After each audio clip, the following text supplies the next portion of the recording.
Okay, if we can all take our seats, we'll get ready to call this to order, please.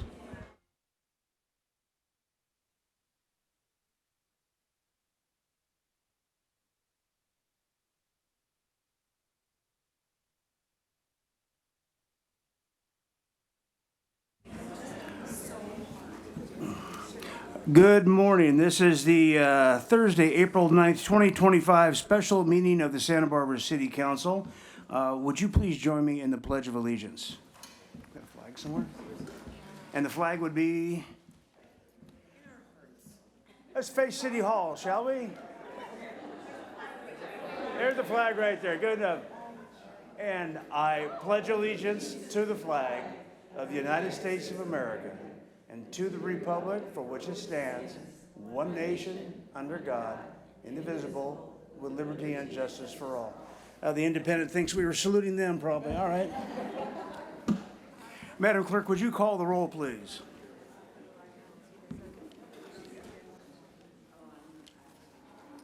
Certainly. Councilmember Friedman, not yet present. Councilmember Santa Maria, not yet present.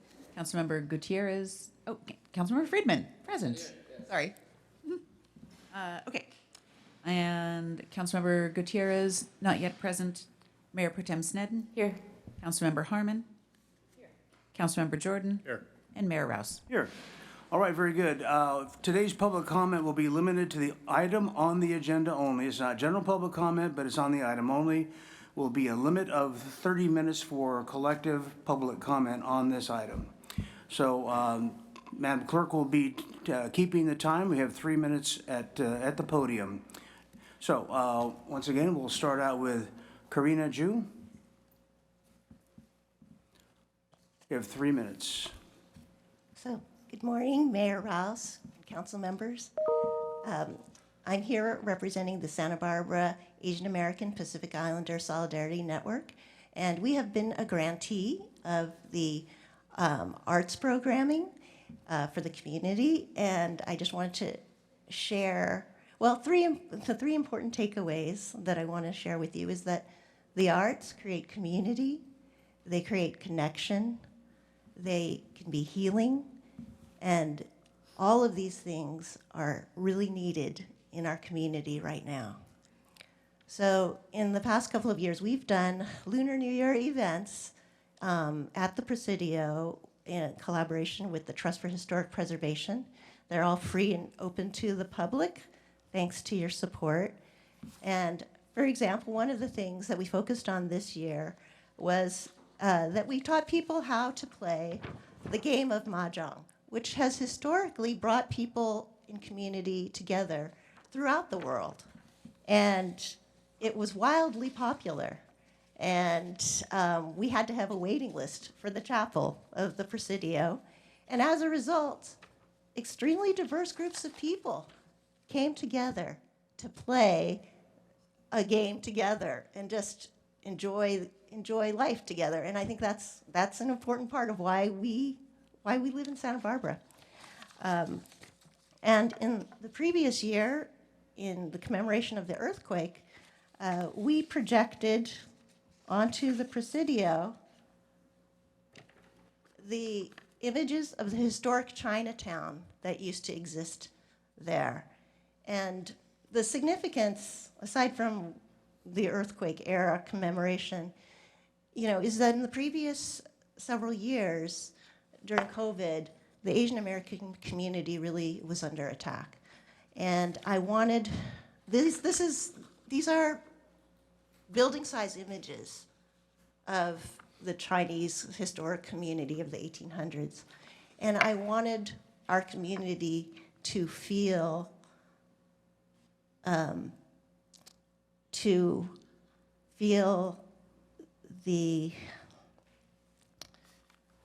pride in being visible instead of the safety of invisibility. So again, community, connection, healing, all needed in our community. The last thing that I want to share is that we always have lion dances. That's part of the tradition. And the lion dancers, they they send away the bad energy of the previous year and bring in prosperity for the new year. That's time. All right, thank you. Thank you. Leo DeCasas?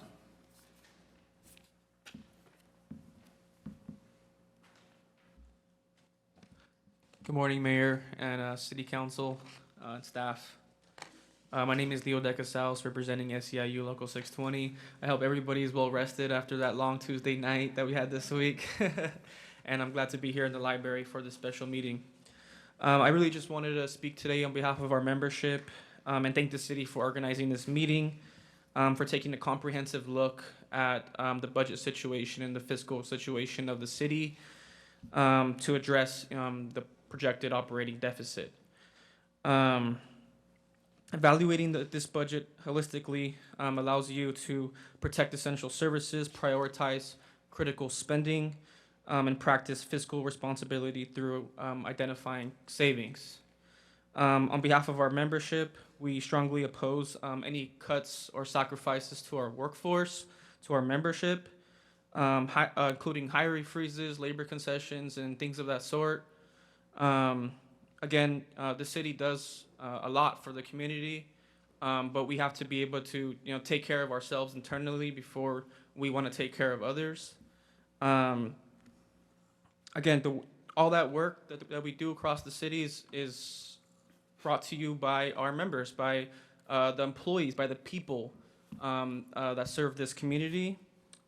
And we believe that city priorities should include fully honoring, existing contractual obligations through our MOUs, and not only meeting those, but extending them for years to come. And addressing the projected deficit is critical to that goal. And again, this is something city leadership has consistently demonstrated time and again. Again, as we review today's projected deficit, we urge leadership to address these shortfalls without sacrificing these longstanding commitments, protect wages and benefits, maintain the implementation of the classification and compensation study and implementation. And we appreciate the city's continued efforts to explore new and sustainable revenue sources as well. Thank you for your time. Appreciate it. Zach Smith? Hello. Thank you all for being here. Thank everyone for being here. I'm here today as an employee representing the general unit and as a member of the public taking vacation time, which I might be the only one here taking vacation time for this. So thank you all for serving the public. And I'm here to give perspective on my, where I see things related to this conversation. Our work is intensifying every day. There are new expectations, there are new laws, there are new priorities that we need to adjust to, and that is always ongoing. No matter what happens here, it's just going to keep going. So I wanted to show up today to urge you to think about our staff within the context of these decisions, to think about the work that is ongoing and that needs to keep going as we talk about or we see things like hiring freezes and deleting positions, especially. Want to guard against anything like that, because that does just keep intensifying the work and leading to more burnout and lower morale. So I'm often asked to kind of give suggestions about where we can save money and et cetera, and Ms. McAdoo has my resume if you want to hire me for that, but that's not my job. That's all of everyone here's job, so I'm not going to do that today. I have plenty of ideas if you'd like to hear them, but what I see watching these meetings is that it's presented that the sky has been falling for a long time since I've worked here at least, and yet we continue to make progress on things, and I think that the medium to long term plans I'm sort of seeing in those tier 1 recommendations that the track is being laid as we're on it. So just want to acknowledge that a lot of the work being done is to create efficiency and to raise revenue for things like the sustainability items or the IT centralization that's been able to do that. So that sort of work needs to keep happening, and that planning is paying off. And whatever decisions are made today, I just really want to encourage you to weigh them against the value that our work is worth. Even being here today, I'm wondering what I'm missing and what I'm getting behind on. So we're already very, very stretched thin, and whatever is needed, when I look at the just to put out an unpopular opinion on the parking cross streets. I know no one wants to do that, but if I walk down those streets and have to park my car and want the circulation, I think of are we weighing not putting a parking meter up versus a position freeze that's going to shift work That's down. time. Thank you. Thank you. Rob Fredericks.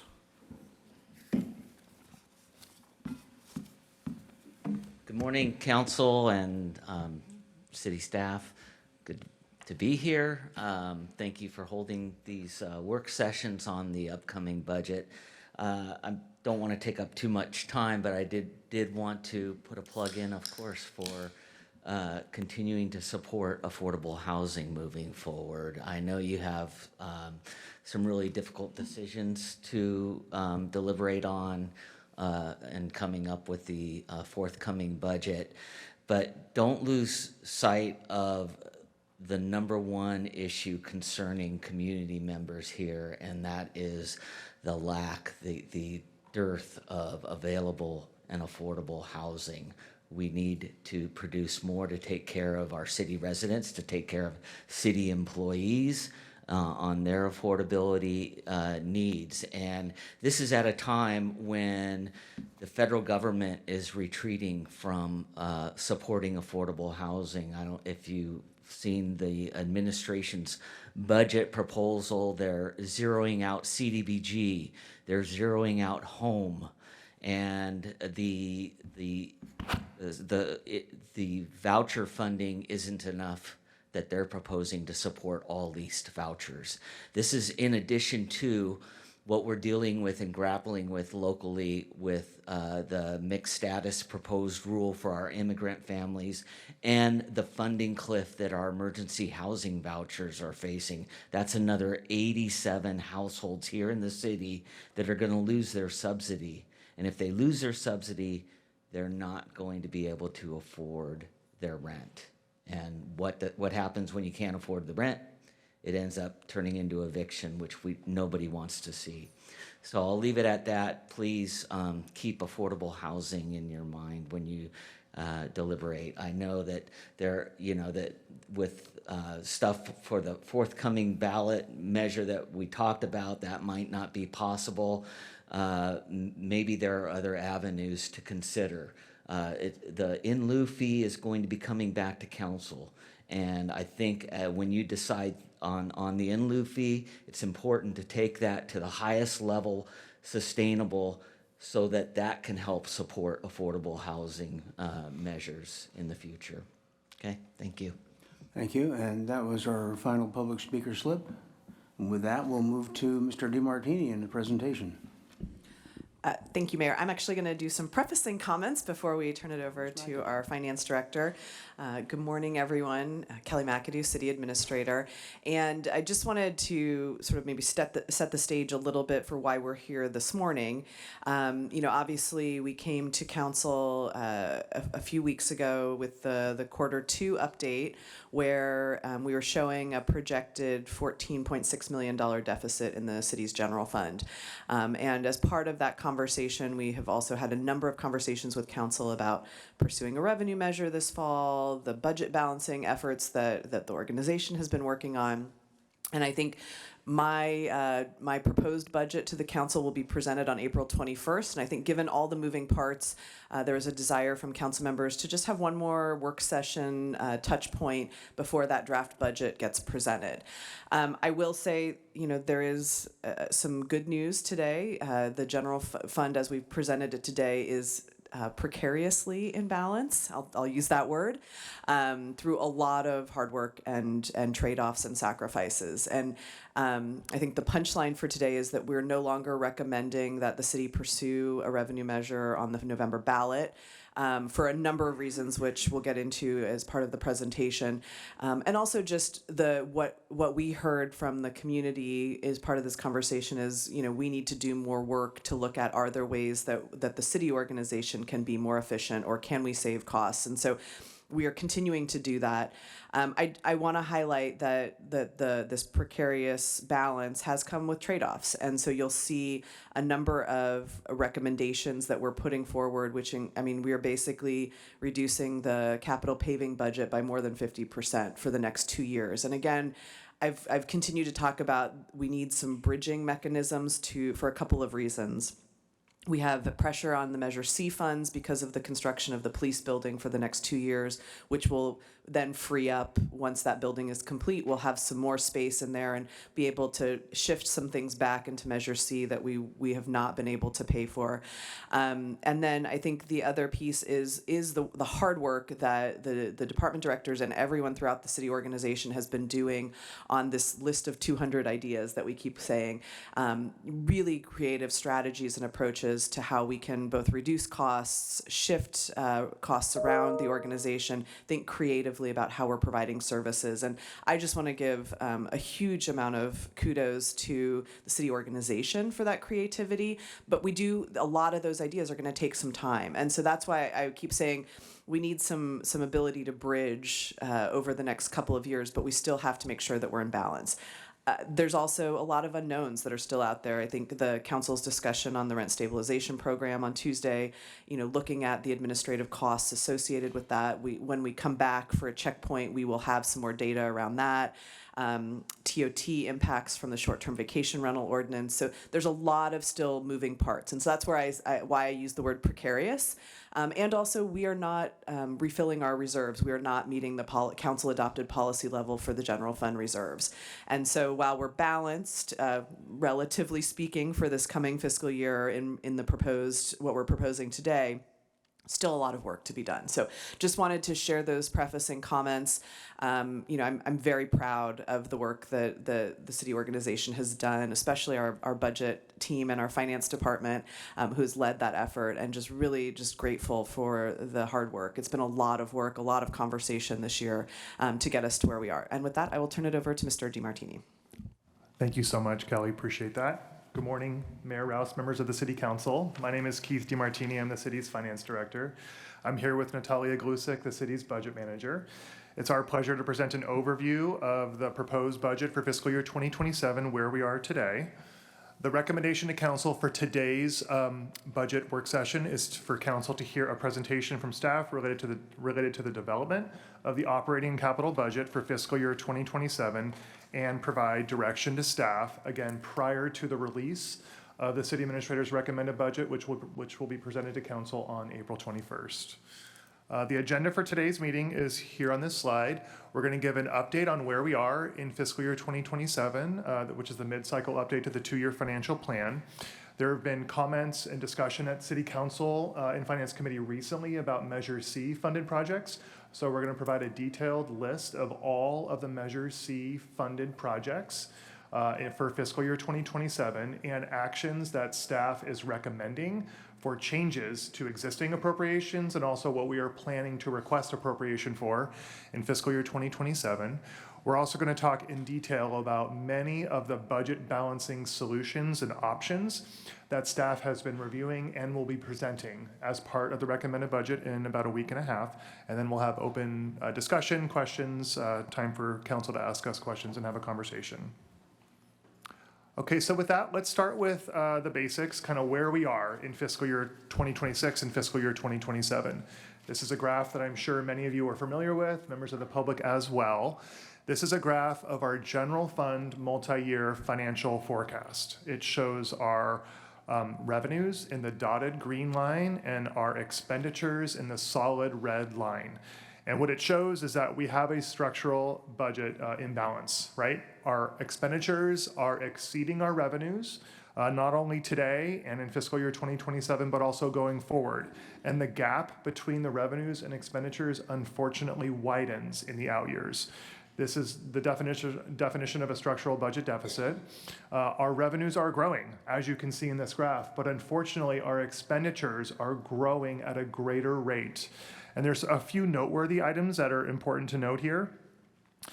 You'll see a jump in revenues between fiscal year 2021 and fiscal year 2022. That really is the implementation of the ARPA legislation, which really helped us sustain our reserves and continue to fund essential services. Also, that was the rebounding of the economy with a lot of tourism activity post-COVID. That's really the reason why that occurred.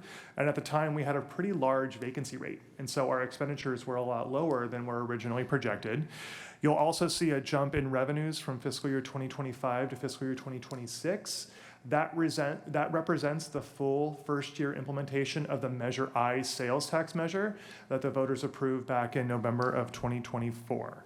So those are some noteworthy changes. You'll see expenditures kind of rapidly increasing during that same time frame. Again, acknowledging the impact of inflation and just how expensive it continues to be to run this full-service city. When we talk about the base budget for fiscal year 2027, we are projecting a deficit of $14.6 million. And that's really represented on this table here as well, which we'll walk through. But before I do think it's important that we are all on the same page about what the base budget represents. What does that really mean? So when staff puts together the base budget, the assumption is that that is what it will cost and the revenues that will generate from the same level of services that staff are currently providing. Our same revenue sources, what it takes to run this city as a base model going into the next year. It doesn't assume any changes to the budget. So it's sort of the ongoing continued level of services. That's really what that means. We release that budget in December, and then department staff work on that over the next couple of months to make changes to it so that we can help balance the budget. We might have some program changes. There might be some changes to fees, which might increase revenues. There are a lot of changes that occur from the base budget release to when we release the city administrator's recommended budget in mid-April. So I just want to make sure that that is a distinction that council and the members of the public are aware of. In fiscal year 2027, the operating deficit is $10.6 million, but it's really important to also acknowledge that we have a city council adopted reserve policy target, which is 25% of our annual operating expenditures. That 25% represents 3 years, it represents 3 months worth of expenditures. And that's a very common tool. It's a common government best practice for cities across the country to have a reserve policy such as that. So knowing that our expenditures increase every year, as you can see on this table, it increased from $212 million in fiscal year 2024 all the way up to $260 million in 2027. That means the cash that we have to have in reserves also has to increase accordingly. And that annual contribution into reserves is $4 million in fiscal year 2027. So it's really important to acknowledge that as a requirement when we ask council to adopt our budget in June. So that's how we get to the $14.6 million deficit in the base budget for fiscal year 2027. Then the section of the table below that shows what the reserve policy target level should be at 25% at $57.2 million.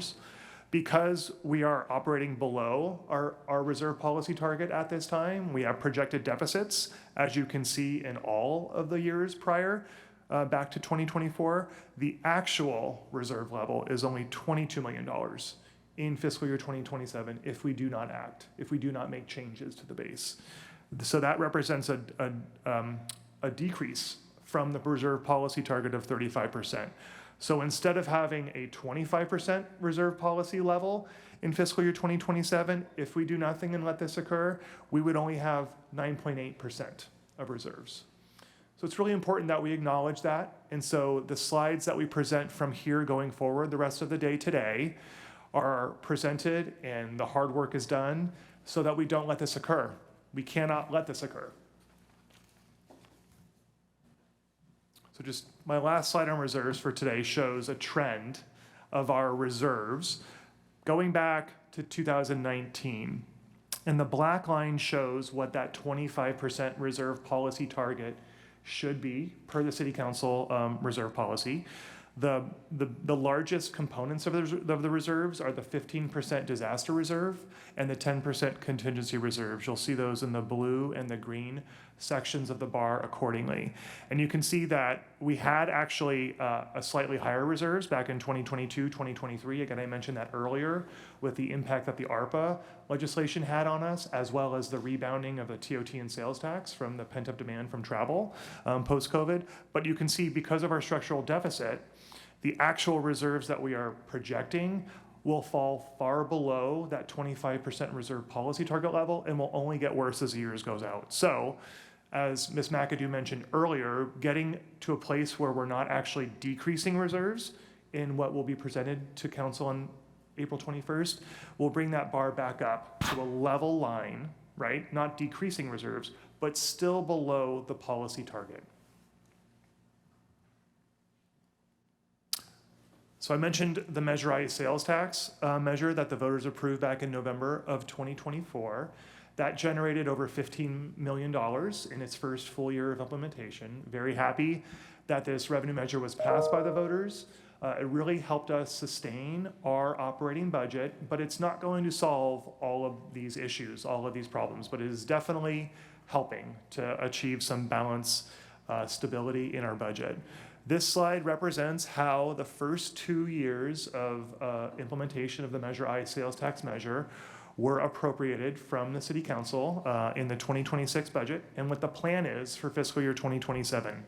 This table is in no particular order, but it was organized to show what Measure I is funding first for the existing services, the existing essential services that this community expects from the city, including police officers, firefighters, librarian staff, and existing homeless services.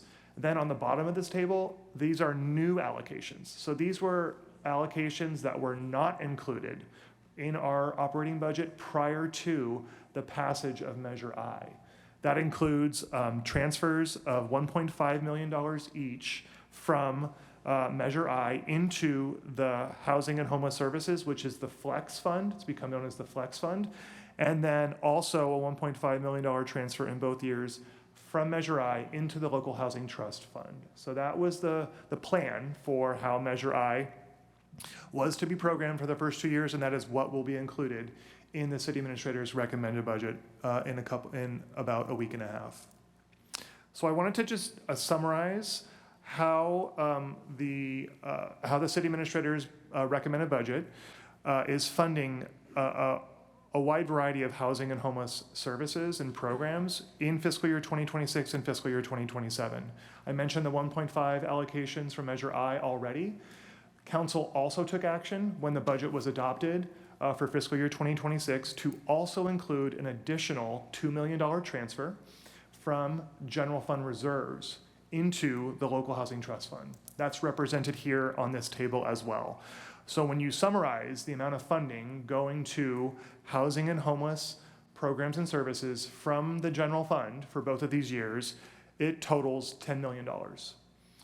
The table on the right-hand side shows how those funds in fiscal year 2026 are to be programmed.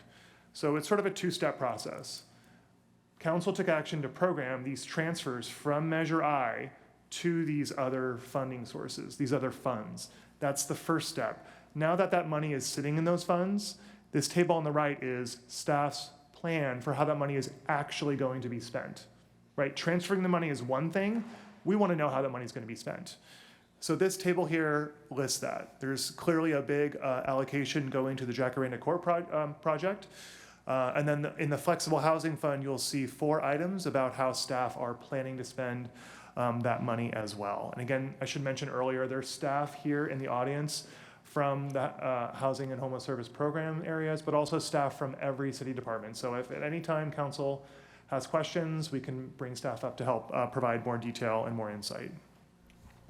So with that, I'm going to turn it over to Ms. Glusick, who's going to give an overview of the Measure C funded projects. Thank you, Mr. DeMartini. As mentioned previously, there's been a lot of talk around Measure C, what we can do with it, what we might do with it. So we've put together a little bit of detail just to remind us what Measure C is and to go over all of those projects in more detail. And please do let us know at the end of the presentation if you have any questions on any of these. Staff is on hand to be able to answer them. So as a reminder, on the left-hand side of this slide, when Measure C was actually passed in the ballot in 2017, the priorities on that ballot included the police, our safety groups, local streets and making those better, drainage, neighborhood fire stations and general public safety infrastructure, parks and senior services, the addressing the homelessness and retaining local businesses, and then also to support other general fund services. This was put on the ballot as a general tax measure, but this was the promise to our voters. So we really do work very hard in conjunction with our oversight committee to make sure that we're following through on our promises. So priorities were set by council for the first 5 years, and you'll see those on the right of the slide. And you'll see how they fit quite nicely into the priorities and that were included on the ballot measure. If we go to the next slide, we have the priorities for the second 5 years, which were just passed in December of 2023. So this is for the second 5 years. We have started construction on the new police facility. You guys have seen a lot of construction around town for repairing those streets. That was one of the big things that got this passed. We are working actively on the drainage infrastructure so that when those rains hit, that we can make sure that those things are working properly. We also have some community projects that are supporting our city parks and our library, business district infrastructure projects, a lot of focus on the State Street Promenade at the moment, and then some maintenance for city buildings, and of course addressing homelessness by prioritizing housing and facilities.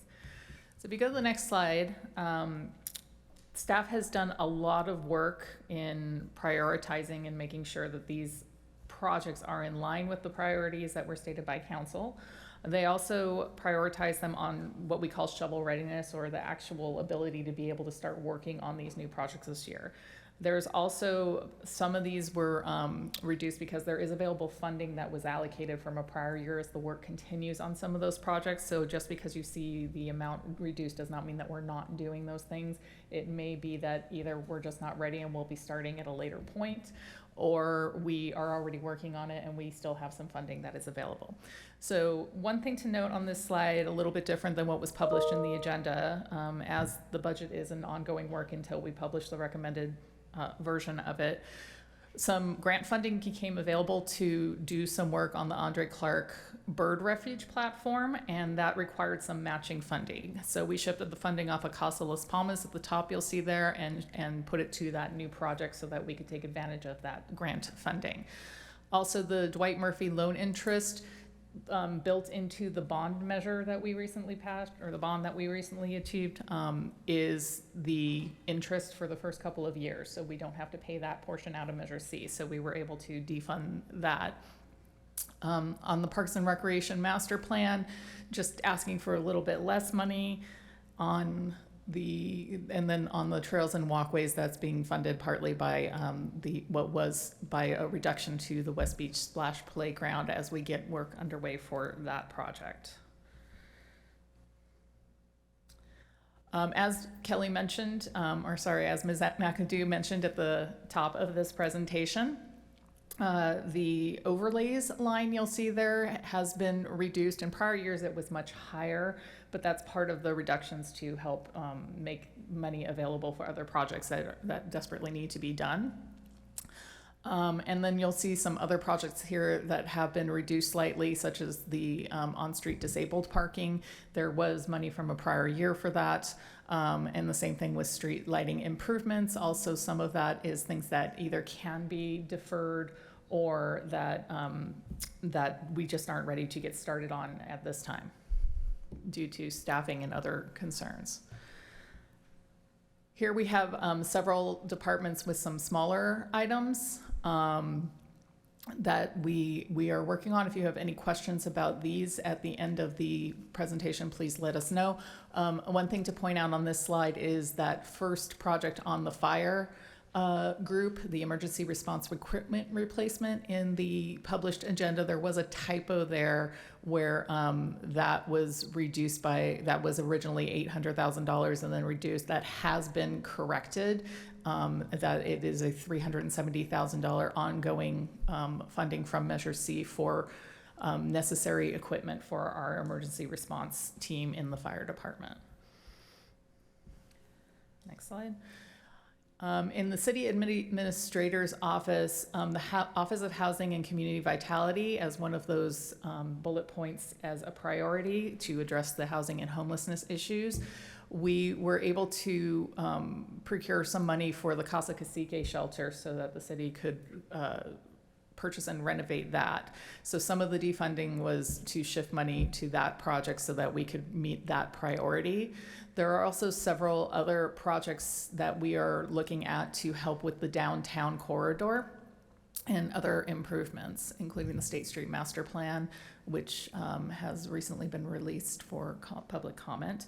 Overall, we were able to reduce our Measure C spend by about $600,000 for the year. That doesn't mean that we have money available for general purpose, although we could. That is usually put towards if something becomes shovel ready, then we can have that money be available for it. But we don't want to allocate it if it's not going to be done during the current year. And next we'll talk about some of the work that staff has done to bring that 14.6 million deficit down to a more reasonable level. In your agenda, there are several attachments. You see them listed here. The city has worked really hard on a strategic plan and integrating that into our workflow and our financial planning. This is the first year of work within that plan, and so we're still working on integrating the numbers for reporting purposes, but for right now, those are the initiatives that are that we're going to go into this coming fiscal year. Many of those are already underway. Some of them are actually completed at this juncture. The fiscal year 2026 department proposed budget balancing options by tier looks similar to the previous document that you saw. It's been a bit updated since we have done some analysis on these items, come up with a couple new ideas, that's just an updated listing of all of those ideas. Those are the 200 that we keep referring to. It's definitely more than 300 that have been generated overall at this juncture, but we're pursuing about 200 right now. We also have a list of the historical housing expenditures. So this is what the city has provided to housing groups around the city over the years. We also have a fiscal year 2026 community events, grants, awards, and other partnerships. So these are the monies that the city gives to other organizations to do good work around the city for us and for our community, really. And then we also have a very short list of general fund requests over $100,000. There are 2 of them currently. And then the Office of Housing and Community Vitality Program budget. We won't be discussing all of these in detail, but if you have any questions, let us know. Thank you so much, Ms. Glusick. Ms. Glusick and I are going to tag team this section of the PowerPoint because it's there's a lot of work that's gone into sort of where we started with the base budget for fiscal year 2027 and how we are ending up where we are as of today with nearly a balanced budget. So let's start with this slide, which is a slide that staff presented to the Finance Committee and the City Council during the Q2 update, sort of our mid-year update through fiscal year 2026. When we issue the mid-year report, that is a very detailed report where staff across the organization take a look at every revenue and expenditure line and develop a projection of where we think we're going to end up at the end of fiscal year 2026, which becomes the baseline for producing the base budget for fiscal year 2027. At that time, we presented the projected deficit in the base budget of $14.6 million. So that's really our starting line.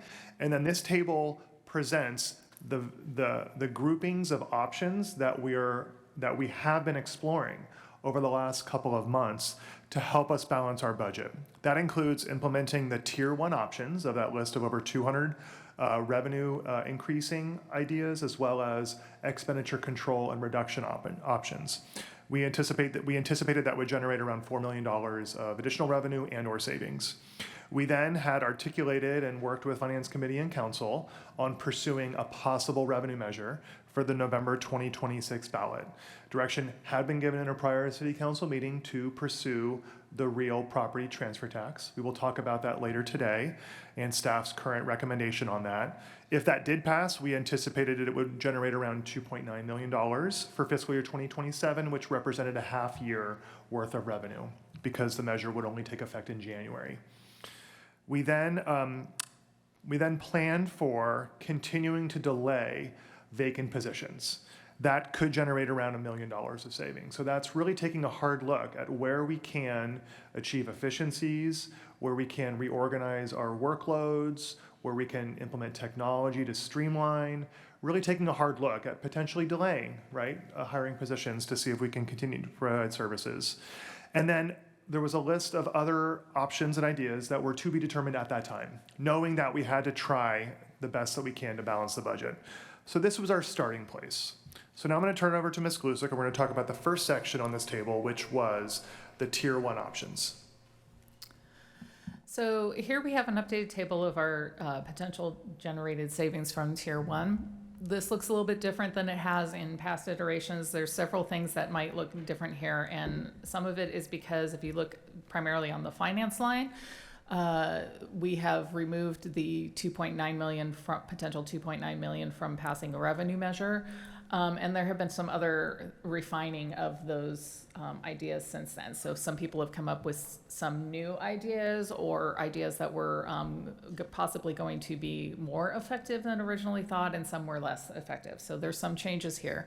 But overall, we're looking at about $3.6 to $3.7 million of potential savings that we have worked to try and build most of these into the budget where it makes sense to do so. Those include transferring positions to enterprise funds from general fund. That is not changing the function of these positions. That is just taking a really good look at the positions that were in general fund departments and ascertaining that some of them, it was appropriate to move them to an enterprise fund for their financial support and their function. We had some minor fee adjustments, as we do in most years, again, up to our cost recovery policy.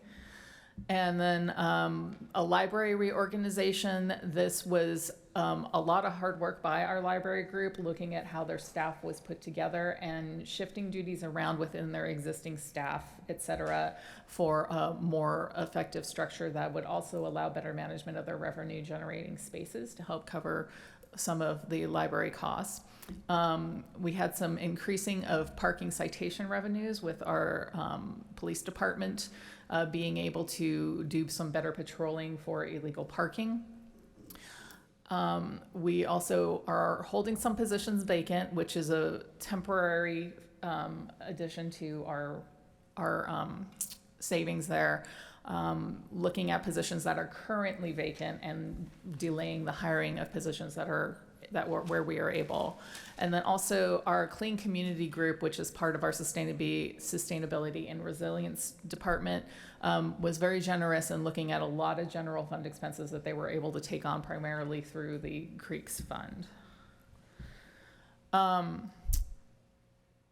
Here we have some of the Tier 1 savings by department that are to be included in the draft recommended budget. We're calling it the draft right now. It will be released a week from today as the recommended budget, but we're still working to refine it. The cannabis, we are increasing the cannabis excise tax a bit for about $200,000 of additional revenue.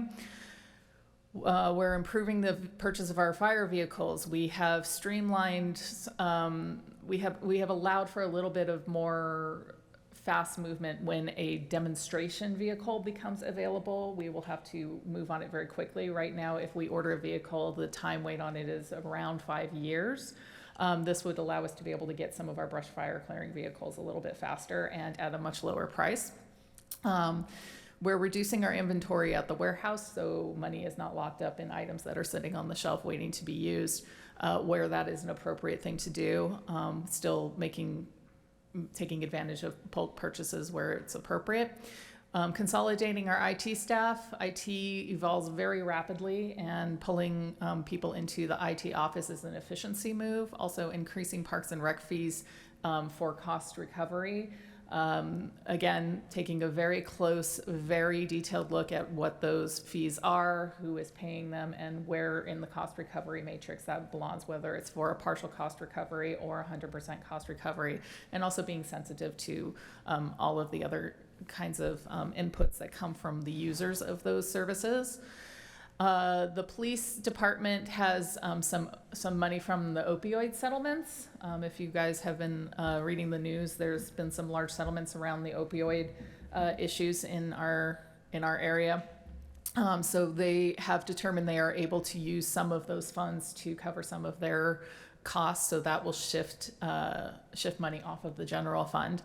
And then centralizing some project management we're looking at for some efficiencies, and also delaying replacement of vehicles where it is appropriate. And now I'll turn it back to Mr. DeMartini. Okay, thank you, Ms. Glusick. So now let's talk about the real property transfer tax potential measure. That council gave us direction at a couple of meetings ago to have staff pursue and bring back information to the city council. So just to remind folks, the real property transfer tax is a tax that we currently have on the books. As a charter city, we are allowed to do this. We have this state minimum level, which many cities have, which is 55 cents per $1,000 valuation when a property changes ownership in the city of Santa Barbara. That generates just about $1 million annually for the city. It is a rather volatile revenue source because it kind of depends on how the real estate economy is doing at that time. The proposal on the table, the proposal that we also had a poll conducted where we got some initial feedback from our potential voters in the November 2026 election, we polled the viability of a real property transfer tax increase from 55 cents per $1,000 to $9.50 per $1,000, but only for properties that were sold at greater than $3 million or more. That was the measure that was polled. Staff presented the poll results to the city council. We also talked about some of the recent economic trends with real estate transfers and transactions in Santa Barbara over the last couple of years. We got information about potentially considering other tax structures. Maybe there's another tier that we could consider, similar to what other cities have done in recent years. Direction was also given by council to consider a Citizens Oversight Committee, similar to our Measure C Citizens Oversight Committee.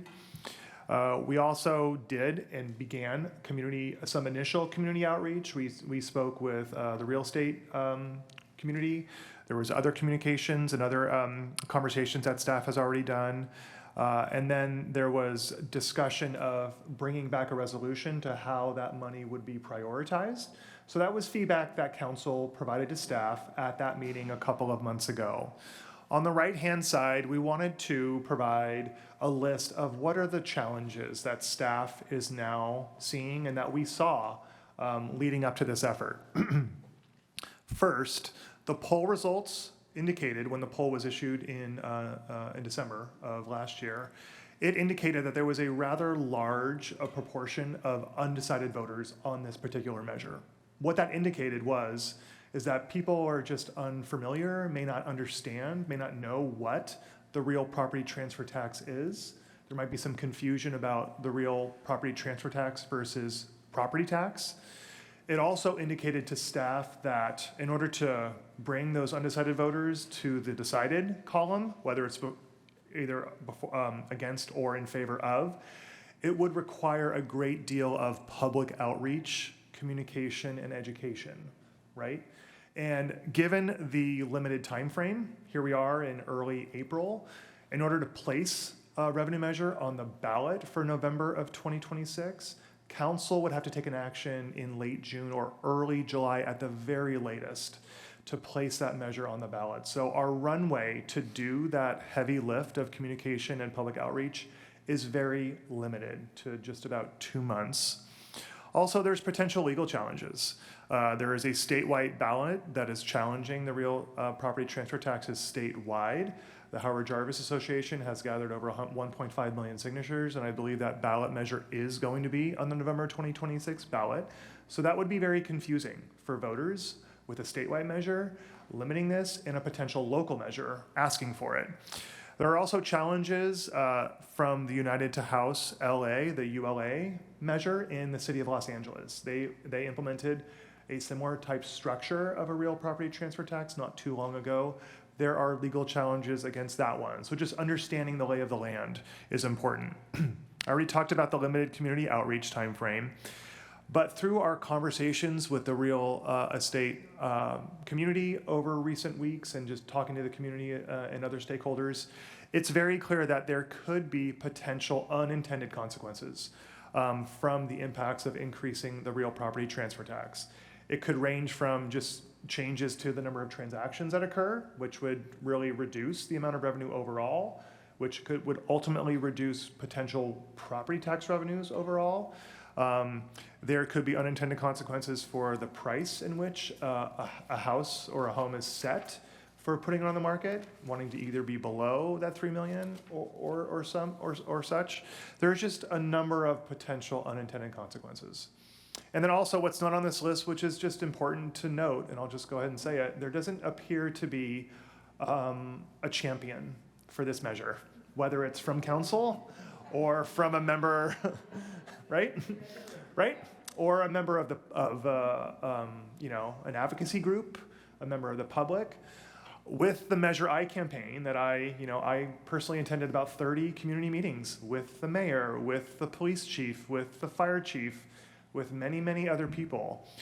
To do that level of work in such a short time frame, it just doesn't seem like it's something that we can corral around. So at this time, staff is recommending not pursuing this measure, not pursuing any measure. And you'll see in the coming slides that the budget is pretty close to being balanced without it. That doesn't mean that we don't need to continue to look for additional revenues. That's not at all what staff is recommending here, but at this point where we are today, we're not recommending this. So we would appreciate council's revised direction on this measure or any measure at this time so that we know how to proceed going forward. Okay, so let's talk about the updated recommendations that will be included in the city administrator's recommended budget for fiscal year 2027. So we're going to walk through each recommendation here in detail. It shows the recommendation, it shows the savings and or additional revenue that is projected to be generated.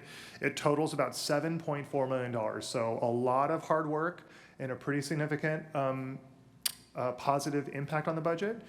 And it also includes the type of measure. So it's really important to note what options are being proposed that are either one-time or temporary. And what you can see on this list is that the vast majority of these and the dollar amount are only temporary, okay? So that means that in future fiscal years, we're gonna have to continue to have some conversations about how we're gonna balance the budget in the long term. We can't continue to balance the budget on just one-time or short-term type solutions. So let's just start at the top here. The city attorney's office has an unprecedented number of litigation and claims that we are dealing with. And those claims oftentimes have to be supported by bringing on outside counsel, which attorneys are just very expensive, right, Mr. Doimus? So we want to change that model by bringing on some additional in-house staff support in the city attorney's office. And we anticipate that we will be able to significantly reduce the outside counsel expenses by doing so. The self-insurance fund pays for those staff. So we're going to bring money from the self-insurance fund into the city attorney's office to pay for those staff. We do have challenges in the self-insurance fund, as staff is aware, but we will be able to increase our allocations into the self-insurance fund in future fiscal years to make up for this. So that is the first solution here. It's only about $400,000. Next is in regards to this engineering services cost multiplier. For the engineering staff that are in the Public Works Department, they work on other city department projects, such as the airport, the waterfront, the water and the wastewater groups. Those engineering staff bill their time to those capital funded projects, which are primarily funded through the enterprise funds. We are increasing the multiplier so that we are achieving a higher level of cost recovery for those staff. It's more appropriate for those enterprise funds to pay for a larger portion of those staff because of the work that they're doing. So by making that incremental change, we'll be able to bring in $300,000 of additional revenue into the Public Works Department to offset those costs. Next, $2 million is being proposed to transfer money which is currently in the Fleet Replacement Fund back into the general fund as a one-time solution. Council may be aware that this Fleet Replacement Fund acts as an internal service fund. And so in every department's operating expenditure budget, there is a line in it which represents how much money that department has to put into the Fleet Replacement Fund to be able to replace vehicles according to the useful life schedule that we have for that vehicle. So as an example, the fire department has a really large Fleet Replacement Fund expense line to be able to replace an over $1 million fire apparatus when it comes time to do so. What this action does is it takes $2 million that's currently sitting in the fund and brings it back into the general fund, okay? The action there will be somewhat challenging to implement because it will mean we will need to extend the useful life assumption for many of our vehicles. So instead of replacing a police cruiser after 5 or 7 years, we might have to replace it after 8 or 9 years. That might require some additional maintenance work. We're going to have to take a really hard look at how frequently we replace certain vehicles. We're also going to look at not replacing certain vehicles. So this could have some operational impacts, but that's what this solution represents. The next item is $2 million. And this one is a little bit complicated, but let me try to explain. It is in regards to the existing utility users tax revenue that the city generates from the tax on utilities. And instead of allocating 50% of it, which comes into the streets fund, we're proposing to not allocate that whole 50% and instead keeping $2 million of what would have been allocated to streets, keeping that in the general fund. So there is an ordinance that the city council adopted many years ago, which says that 50% of all utility users tax revenue, 50% of it stays in the general fund to fund general fund services, and 50% of it funds streets programs and services. That's an ordinance that council adopted. This action, in order to do this, we will be bringing an ordinance amendment to the city council, which will replace that sentence of the ordinance. It's one sentence, and it will basically just say, instead of the 50% sort of hard allocation line, it will say that during the annual budget process, the city council will appropriate the utility users tax revenue as it determines during the budget process. That gives the council more flexibility. Also, it's important to note that that utility users tax ordinance that council adopted was adopted way before Measure C was adopted by the voters. Measure C does fund capital infrastructure work for streets. The utility users tax revenue funds services and other important staff functions. So in this proposed budget, we're proposing that $2 million from the Measure C paving allocation will backfill that $2 million of the UUT that is going to stay in the general fund. I recognize the complexity of that, but it's in line with how the voters approved Measure C. It's also in line with the first 5 years and the second 5 years of prioritization that council articulated in resolutions for Measure C appropriation for streets. So staff has analyzed all of that, and we'd be happy to answer questions about that. Can I just add, I just wanted to add one more comment on that. You know, we do have in-house paving crews that are funded, and that is where some of this funding goes towards. And so it is still paving, it's just versus contract work, we would just be supporting our in-house paving crews and maintenance crews. So it's, again, a temporary measure for the next couple of years, but you know, as Mr. DiMartini said, consistent with what the usage of Measure C and the intent of using the UUT dollars. And so just sort of reallocating funds so that we're just trying to stay consistent with the voter intent. Thank you.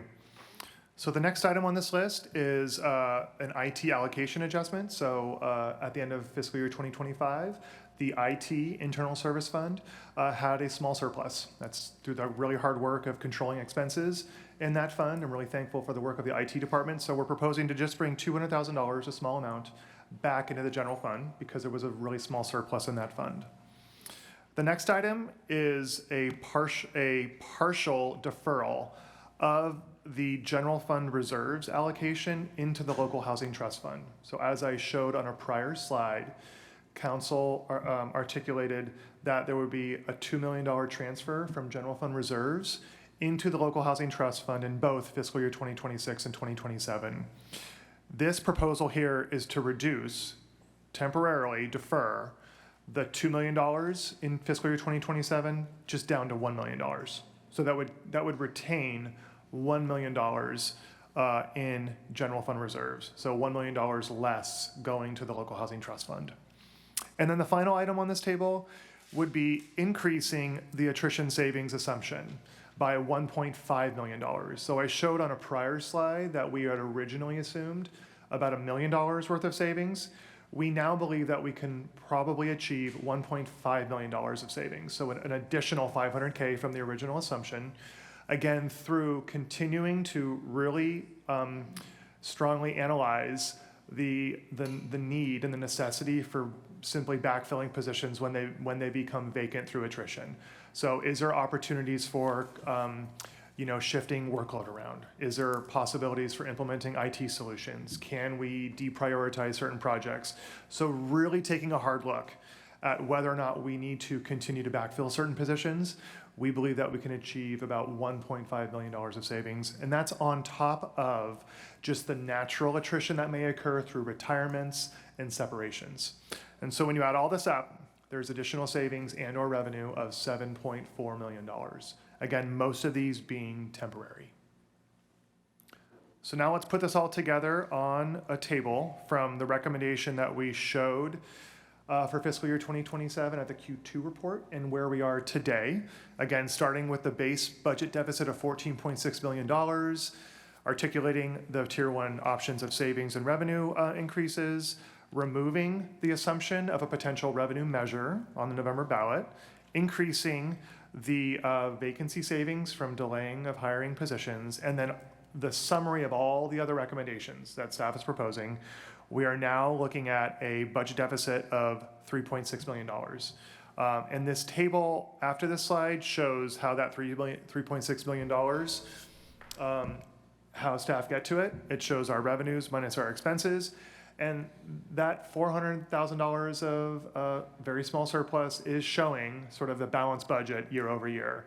That's when Ms. McAdoo mentioned not dipping into our reserves. That is what that number means. If that number is flat to slightly positive, it means that the reserve level stays the same. But again, we have this reserve policy target level. So what that means is the difference between the target level to our actual reserves is unfortunately widening, and that's why that $3.6 million deficit is the way that it is. I'm sorry, I took your slide. Okay. So there are other options that staff has been considering that we have not yet built into the budget. And we wanted to present some of those options to the City Council today. And we have 2 slides, and there are probably other ones as well. So first is, as Council and the Mayor may be aware, your salary increase is done per city charter, and that will be done and processed in May of 2026. And so we will communicate that to you as the city administrator and the city attorney did not too long ago by adjusting their compensation. That is an option just for you to consider, and we would need direction. The next option on this list is potentially moving the existing funding for various human service program contracts out of the general fund and having them be funded by the flex fund, where there is $1.5 million in fiscal year 2026, and then another $1.5 million going in fiscal year 2027. Those expenses are currently funded by the general fund. We could move them out of the general fund, which would be savings, and have the flex fund pay for that. We're partially recommending that at this time. We think that we could potentially reassign 50% of those expenses. And so we're looking for direction from council before we proceed with doing so. This next item would be a consideration. Staff is not recommending doing this, but you could consider changing the terms of existing homelessness service agreements, potentially reducing outreach services from 7 days to 5 days a week. Again, staff is not necessarily recommending this, but it's an option that council could consider. Next, the council could consider not funding an economic development plan. That is a plan that we've been talking about with council for a couple of years. In the budget, we are funding this for the airport and the waterfront's contribution. We have not yet put this in for the general fund contribution. We are not recommending removing this. We do think that there's value and validity in moving forward with this work. But again, because this has been talked about with council a couple of times, it would be helpful to get some additional direction. The next three items are unknown. We do not know yet what the additional cost implications are or the potential impact on revenues are, but it is definitely worth noting in this meeting. First is the potential cost of implementing the rent stabilization ordinance. It's very likely that we would need to bring on additional staff and other program-related expenses to be able to fund that work. I realize there is a registration fee component of that, but it will likely not be full cost recovery. So it's just important to understand what the cost implications are of that program. Next, the short-term rental ordinance, which is going to the ordinance committee next Tuesday. It is very likely that that short-term rental ordinance will have an impact on reduced transient occupancy tax. The staff report, as written, projects that there will be approximately $2 million of reduced TOT revenue a year from implementing that ordinance. There's also a fee component to that, and there are program expenses related to implementing the short-term rental ordinance. We're proposing that that fee is 100% fully cost recoverable, so there should be a net zero effect on that if council adopts that program. The next unknown impact would be a positive impact to the city's budget. As council is aware, we have been in litigation with the Disney Corporation for a couple of years now related to the applicability of our utility users tax on digital streaming services. We believe that it is applicable. The California Court of Appeals has found in favor of the tax administrator's determination on this. Disney Corporation filed an appeal to the California Supreme Court about a month ago. We will find out probably in late May if the California Supreme Court will hear the case. The California Supreme Court really only hears about 7% of cases that are requested for them to hear, so we're hopeful that they choose to not hear, in which case the litigation will be complete. The very next day, I will turn around and we will issue audit letters for the large streaming service providers, and we will require compliance with our utility users tax ordinance for all streaming services. And so when we take that necessary step, we will be able to provide a projection to you about how much additional utility users tax revenue we hope to collect. We're just not there yet. Next, we would need direction from council if you choose to defer any existing Measure C funded projects or potentially some of the strategic plan items that are listed as well. Many of those projects and programs require funding to be implemented. And then finally, if there are any changes to programs and projects and community events, that's why we have all those attachments in this staff report. If you would like to make any changes to any items on that list, we would need direction from you as well. So let me turn it back over to Ms. Glusik. So before you, we see a schedule of our public hearings. Right now, we are at the budget work session, special meeting. The rest of the meetings are on regularly scheduled meeting days. On April 21st, we will be introducing the budget, the recommended budget, to the City Council. That is a regularly scheduled council meeting. On May 5th, the Finance Committee review for the recommended budget, which will be at the Finance Committee meeting, which starts a little earlier. All of these meetings, except for today, are in City Hall at council chambers, by the way. Then the May 12th budget hearing is to go over all of the general fund departments, including the general fund capital and Measure C capital. On May 19th, we have a budget hearing for all of the other funds. So any fund that is not general fund, Measure C, or general fund capital will be going on those days. there is a listing that is published of those departments as well, or you can reach out to us. And then on June 9th, our budget deliberations, and then June 16th, if all goes well, we will adopt the budget. And with that, we will have questions and discussion. All right, thank you very much. See what the pleasure of council is. I was wondering if we shouldn't go through and have everybody ask their questions of the presentation, and then we'll come back around for a round of discussion. Does that work for everyone? All right, very good. So we'll begin with questions.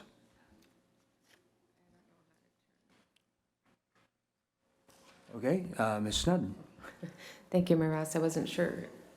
You don't see what number we just started. Yeah, Okay. just, your light's on first. You get to go. Okay, thank you. First, thank you. Thank you for going through with a fine-tooth comb and getting us tentatively balanced. This is incredible. Thank you. And more on that with comments. I think I'm too loud here. Can we go to slide 5, our favorite slide? Yes. So I have some questions here. So just in the fiscal year 2025 projection column, I guess, why is it still projection? Do we not know what happened in 2025? Yes, Councilmember Seddon, I apologize for that. We do have actuals. So that's just, that should have been updated to actuals. Okay. We presented the annual comprehensive financial report to council about a month ago, so my apologies. Oh, no, that's all good. I'm just, and so this on, it's having an echo. Is it? I don't know. Oh. Thank you. Okay.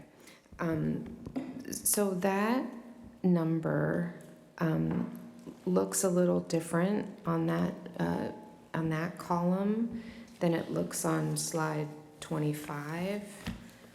And I think it's 25. It's 25 of the slides we were given in update there. So the expenditures for the fiscal year 2025 projection is 221.6 here, but it's 226.5 on the slide 5, which is just it's a difference of like $5 million. So I was Yes. wondering if. Yes, Councilmember Seddon, thank you for bringing that up. So on slide 25, which I'm on here, we have the expenditure line of $221.6 million, but then we have the reserve contribution line of $4.9 million. On slide, I think it was slide 5, we add those numbers together. We just put that as one line, and just for the sake of putting the graph together. Okay. So as part of, we don't look at the reserve contribution as an expense, but in order to make the graph work, that's how we do it. Thank you. Yes. So this includes the contribution of reserves. That's correct. So that delta would be even greater on slide 5. So let me go to, so If the we delta here, weren't. the deficit, including the reserve contribution, is 11.7. Okay. I think it's just a rounding issue. So if we go to slide 5, oh, there we go. It's 11.8. So it's just it's the way that it just, Okay. different reports that pull it together. So it's just rounding, but it's the same number. So it's the 4 point whatever million reserve contribution is included in that expense line. It's in that line. Okay. And then it's plotted that way too. Correct. So it'd be sort of interesting to see what happens to the space between those lines if you take out Yeah. that, because there are a lot of assumptions for the future ones for the projections. That's a great option. We'd be happy to do that going forward too. Mhm. Okay, fantastic, thank you. And then you mentioned the Measure I bump there in 2026.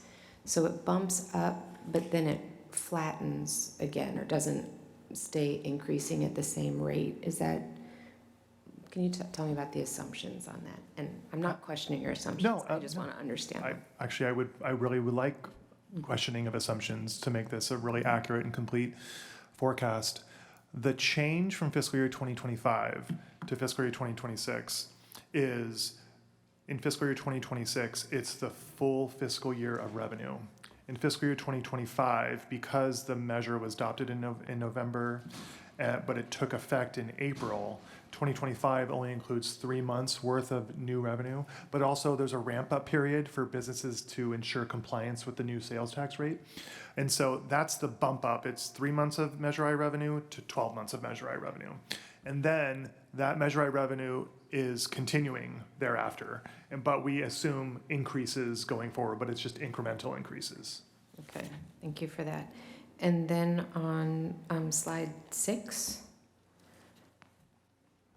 and I think this might be sort of a similar question. I know you have the percentages here at the bottom with the differences, but looking at revenues versus expenditures, between 24 to 25, it's about, just revenues is about 10 million. And then from 25 to 26, it's like 28 million. And then from 26 to 27, it's an 8 million, and then a 7 million. So I'm just wondering, well, first there's like 28, which it's not on the chart. It's like the difference between, you know, the 26 projection and the 25 projection. And then the same for expenditures. The difference goes from like 9.3 million between 24, 25, and then it goes to 27 million between 25, 26, but then it goes back down to 12 million, 12 million. So I'm just sort of wondering from 25 to 26, why revenues are like double and also expenditures are like double, triple. Yes, thank you, Councilmember Snowden. So there's several reasons for that. You'll see the jump. One of them is the fuller implementation of Measure I for the revenues. With the expenditures, we did have several unexpected expenditures that came through, including some MOU changes that were quite large. So that's part of the reason for that. Also, just the inputs ramped up substantially during that year. So things like the cost of replacing vehicles, other kinds of inputs became very expensive and very quickly. So that is part of it. Mr. DeMartini, if you'd like to add some more color to that. Yeah, that's well, I was going to say that too. And then also with the Measure I implementation, which is the main reason for the revenue increase. As I indicated earlier, Measure I, a large portion of it is funding existing essential services. So that's not new expenses, but there is the $3 million of additional expense that Measure I is funding, which is the 2 transfers from into the Flex Fund and the Local Housing Trust Fund. Those were not in fiscal year 2025. So those are new expenses, which will be part of that increase as well. Thank you for that. And then for the revenues, they go up 28 million between 25, 26, but then the assumption from 26, 27, 27, 28 is 8 million, 8 million. So I'm just wondering why we wouldn't expect the revenues also to stay up at that new number. Not increasing as quickly, but sort of. Absolutely. Yep. And during the budget hearing process, we will show the detailed list of all the tax revenue increase assumptions. And so we can walk through each one, and I welcome sort of the discussion about the assumptions built into those models. Information that we get from our sales tax auditors indicate that sales tax is really not going to increase that much. They're looking at like 1% annual increases just with the impacts on the economy. The projection that we're including in sales tax is actually more aggressive than that because we locally know what some of the impacts are. That's one example. The TOT trend is, the Visit Santa Barbara presentation was made to, City Council not, just a couple of days ago. That's helpful for helping understand the TOT trends. They're not projecting large growth, but also the potential risk of reduced TOT revenue from short-term rental activity is something that I keep in mind when developing this projection. So we don't want to be too aggressive with that. That's another example. We know business license tax revenue stays relatively flat. Real property transfer tax is just $1 million. So those are things that we look at. But again, during this process, I welcome any of those assumptions. Maybe just to clarify, so between 25 and 26, it's the one-time bump up of the new Measure I revenue. That's the big jump. And then we go back to normal revenue growth levels. But this isn't growth level, this is. Yeah, so each year we reflect an annual inflation factor in all of our revenue sources. And so that's that $8 million a year. We generally see about an $8 million a year revenue growth, but that 25 to 26 big jump was the full year of Measure I revenue, which then continues, but it grows at a smaller level. That's the big jump. Thank you. So that's helpful because, well, I guess helpful for me because if I'm looking at that, I'm looking at those are dollars, an $8 million difference, an $8 million difference, an $8 million difference, which would be a rate change of 0. But I can ask about that. But Yeah, I mean, each of our revenue sources grows every year. So for example, property tax, we see a percentage increase and that translates into growth over time. So, we can go through, I think Mr. DiMartini can provide a very detailed, for each of our revenue streams, what the percentage increase and what the dollar increase is. So you can see that in more detail. okay, We can thank absolutely you. provide I think that. I'm trying to understand too. I mean, I get it on this one because it's showing an increase, even though that difference, the slope is the every year 8, every year 8, but this one is the every year 28. So okay, and it happens also with the expenditures, and I guess that's I can ask that more during budget time, but okay. And then on slide 7, I had a question about the committed reserves, the green. And then they go away. Is that because they're no longer committed or? Councilmember Sneddon, thank you for that question. So the green box going away represents, so first, the bars, the columns. That represents our actual, and then in the future years, the projected reserve balance. The line is the target 25%. So we know through all the way through fiscal year 2025, which is actual again, my apologies, not projection. And then going forward, our reserve balance is projected to decline. It's declining. There's an order of events when talking about our reserves. First, the contingency reserve is used, and then next, the disaster reserve is used. So this, by the green bar going away, it means that we will fully deplete the contingency reserve. Thank you. And so the other colors on there assigned, we don't have any and haven't had any assigned Yeah. reserves. So the assigned reserves represent like contractual obligations from a prior year that we have to carry expenditure appropriation over into the next year to be able to fund. There's also, there's been a trend, and this primarily stems from COVID when there have been a lot of delays in projects and implementation. We're not in that phase anymore. We're really trying to only have appropriation for projects that are shovel ready, that we're going to get done. So we're not in this mode of carrying appropriation forward from a prior year. So that really is not an issue anymore. Thank you. That's very helpful because with that would carry over expenses. And then on slide 9,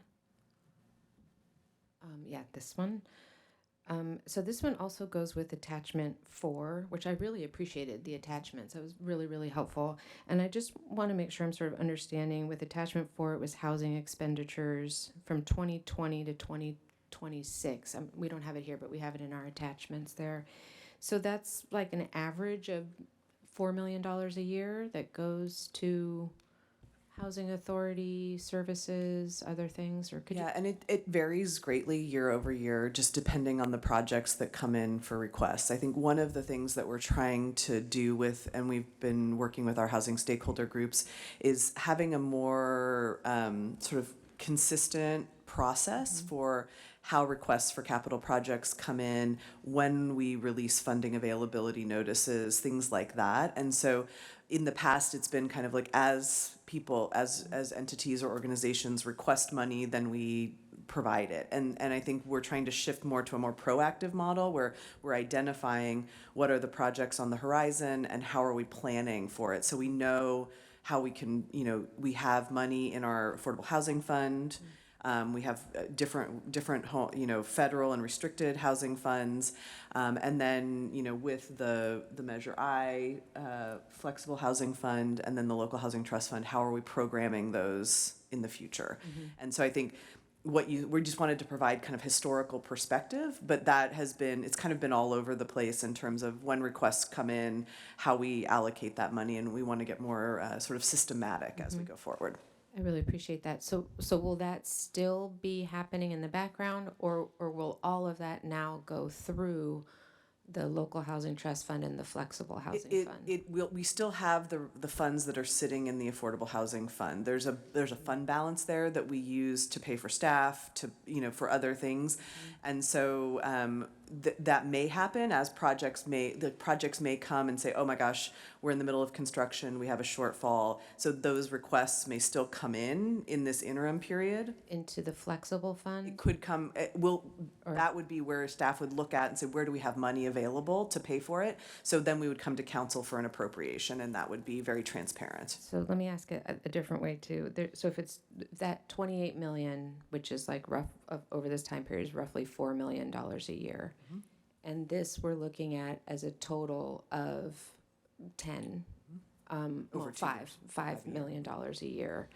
Are we still counting that $4 million, or is it sort of like it was 4 million and now it's 5, and it's all sort of passing through these?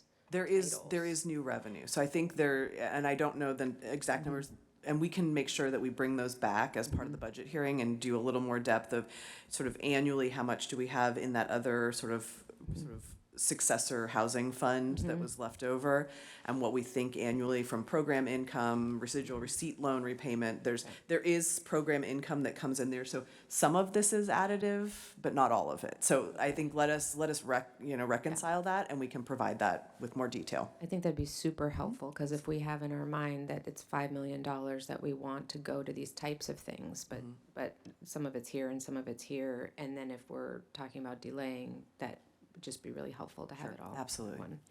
Thank you. Can you remind me too, to Measure C, it's on slide 11, but really clearly our priorities were replacing Fire Station 7 for the first 5 years. And then in 2013, Fire Station 7 dropped off of there as one of the priorities for Measure C, but we clearly are in the process and need to replace not just that fire station. Can you sort of remind me where we're making the plan for that from, if not from Measure C? So right now we, if you remember the council, we brought the standards of coverage study for the fire department. One of the key recommendations from that was to embark on a facility needs assessment. So not just looking at Fire Station 7, but all of our facilities and what are the comprehensive repair and replacement needs. Similarly, looking at the Parks and Recreation Master Plan and what are our sort of capital needs in terms of park facility replacement. We are in the middle of that process right now. So in the meantime, we're not putting more, we're doing obviously regular maintenance and repairs at fire stations and parks as, emergency items come up. But before we appropriate more money in Measure C towards any of those longer term projects, we want to get the comprehensive study done. We'll come back to council with those recommendations and sort of what do we think the options are. I think there's not enough money in Measure C to do all of that work, so we're going to have a conversation about how do we fund the more comprehensive package of fire facility needs and Parks and Rec needs. Okay, I'll come back on that later, but I think it's really important since that was from the beginning one of the main priorities of Measure C, that we not lose that one in there. And then I guess I'll save it for comments. The just sort of the different budget changes, and I just want to confirm. So what you have in here on the slides and in the staff report, these are proposed changes to balance the budget, and then okay, so we can talk about that later too. And you updated the emergency response fire equipment replacement, and it went kind of fast. It was to 370,000 for both years. It's slide 15. You updated the emergency. Yes, that's correct. It was a typo in what we sent out that when one of our staff members discovered it a little bit late. So we went ahead and made that correction. And that is for necessary equipment that needs replacement every year, such as fire hoses and turnouts, et cetera. So it's zero change, which is good because Correct. that was going to be one that I flagged as let's not do that. Okay. I think I won't take too much time with more questions there. Those were my big ones. Thank you. Ms. Herman. Thank you, Mr. Mayor. Thank you so much. I'm just going to ask one question. Where does the conversation around, I don't know how to put this, I guess, being an employer of choice, our employee bargaining assumptions, how does that fit into this? And what are the assumptions for employee salaries that we're making here? And then as a follow-up, at what point, I guess it's iterative over the year that evolves? Can you just, this is a constant question, but I'm still. So I think we're working with our new HR director, Mr. Alnardis, with finance. We're constantly looking at where we are in the cycle of our MOU adoptions. And so in this fiscal year 27 budget, we have an increased assumption for salaries based on implementation of the classification and compensation studies. So that is still built into our assumptions for this year. After that, we go back to sort of a more historical trend of employee salary and benefit increases based on historical MOU increases. So we have that built in. We had built that in fiscal year 26 as well to basically account for what we think some of those increases. Again, those all have to be negotiated. We are in the process of working through those negotiations with the non-public safety groups right now, as we've talked about the recent public safety MOUs that were adopted.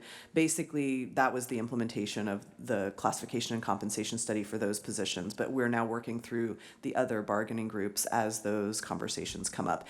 And what I would really like us to do, collectively is, as we see those, that when we have council discussions to get direction on negotiations and closed sessions, that those discussions are paired up with our, sort of budget projections, and that you are well aware of what those implications could be before the budget process starts. Yeah, that's great. Thank you. And one additional follow-up that I just thought of on slide 21, when we talk about the Tier 1 savings. If I remember correctly, one of the options on that spreadsheet was around the optional reduced work week for employees, and I know that's a bargaining matter, but is that something we're still pursuing, and is there savings associated with that potentially or not? Yes, we are still pursuing it. And again, these are some of the, and so it would have to be MOU by MOU, and then also it would likely be a voluntary. So we don't know necessarily what the savings will be. And again, these are the kinds of items where it takes a little bit, is going to be a longer term implementation where we need some time to be able to understand what the cost or savings implications might be from these proposals. So those types of things we wouldn't, just far too unknown to incorporate in any way. Correct. Okay, great. Thank you so much. Mr. Friedman. Thank you. Thank you for the work that went into this from all of our departments. Still trying to, I'm understanding it more now, but it is a tough to go from 14.6 down to 3.6. So a lot of good questions. I'm sure I'll have more in the coming weeks. So on to questions. I'll have comments later. If you could pull up, we'll start with slide 24. So it goes, the deficit went from 14.6 to 3.6, but that 3.6 is really just not fulfilling the 25% reserve policy. Yes, Councilmember Friedman, that's correct. It's probably best to look at slide 25 when talking about this, because slide 25 on the far right column shows that if you just look at revenues minus expenditures, we are projecting a very small surplus of $400,000 in fiscal year 2027. But when you account for the required reserve contribution of $4 million, that's how you get to the $3.6 million deficit in fiscal year 27. So our reserves total with this would be just 3.6 million under the deficit, because there was a future, or there's another slide that that you'd showed either here and also at Finance Committee, that if we hadn't taken any action this year, we would have gone through the contingency, and in 2 years. So we have addressed this year, through measures this year, we've addressed the contingency issue. Okay, so this column here on the right represents fiscal year 27's impact on the reserve level. It's just that 1 year's impact. Okay. If I can go back to everyone's favorite reserve slide, right? This is my question. What that means is on the fiscal year 27 column, instead of it dropping down by, what is that, like $14 million, which was the difference in the base, it would bring it back up to the same level in fiscal year 2026.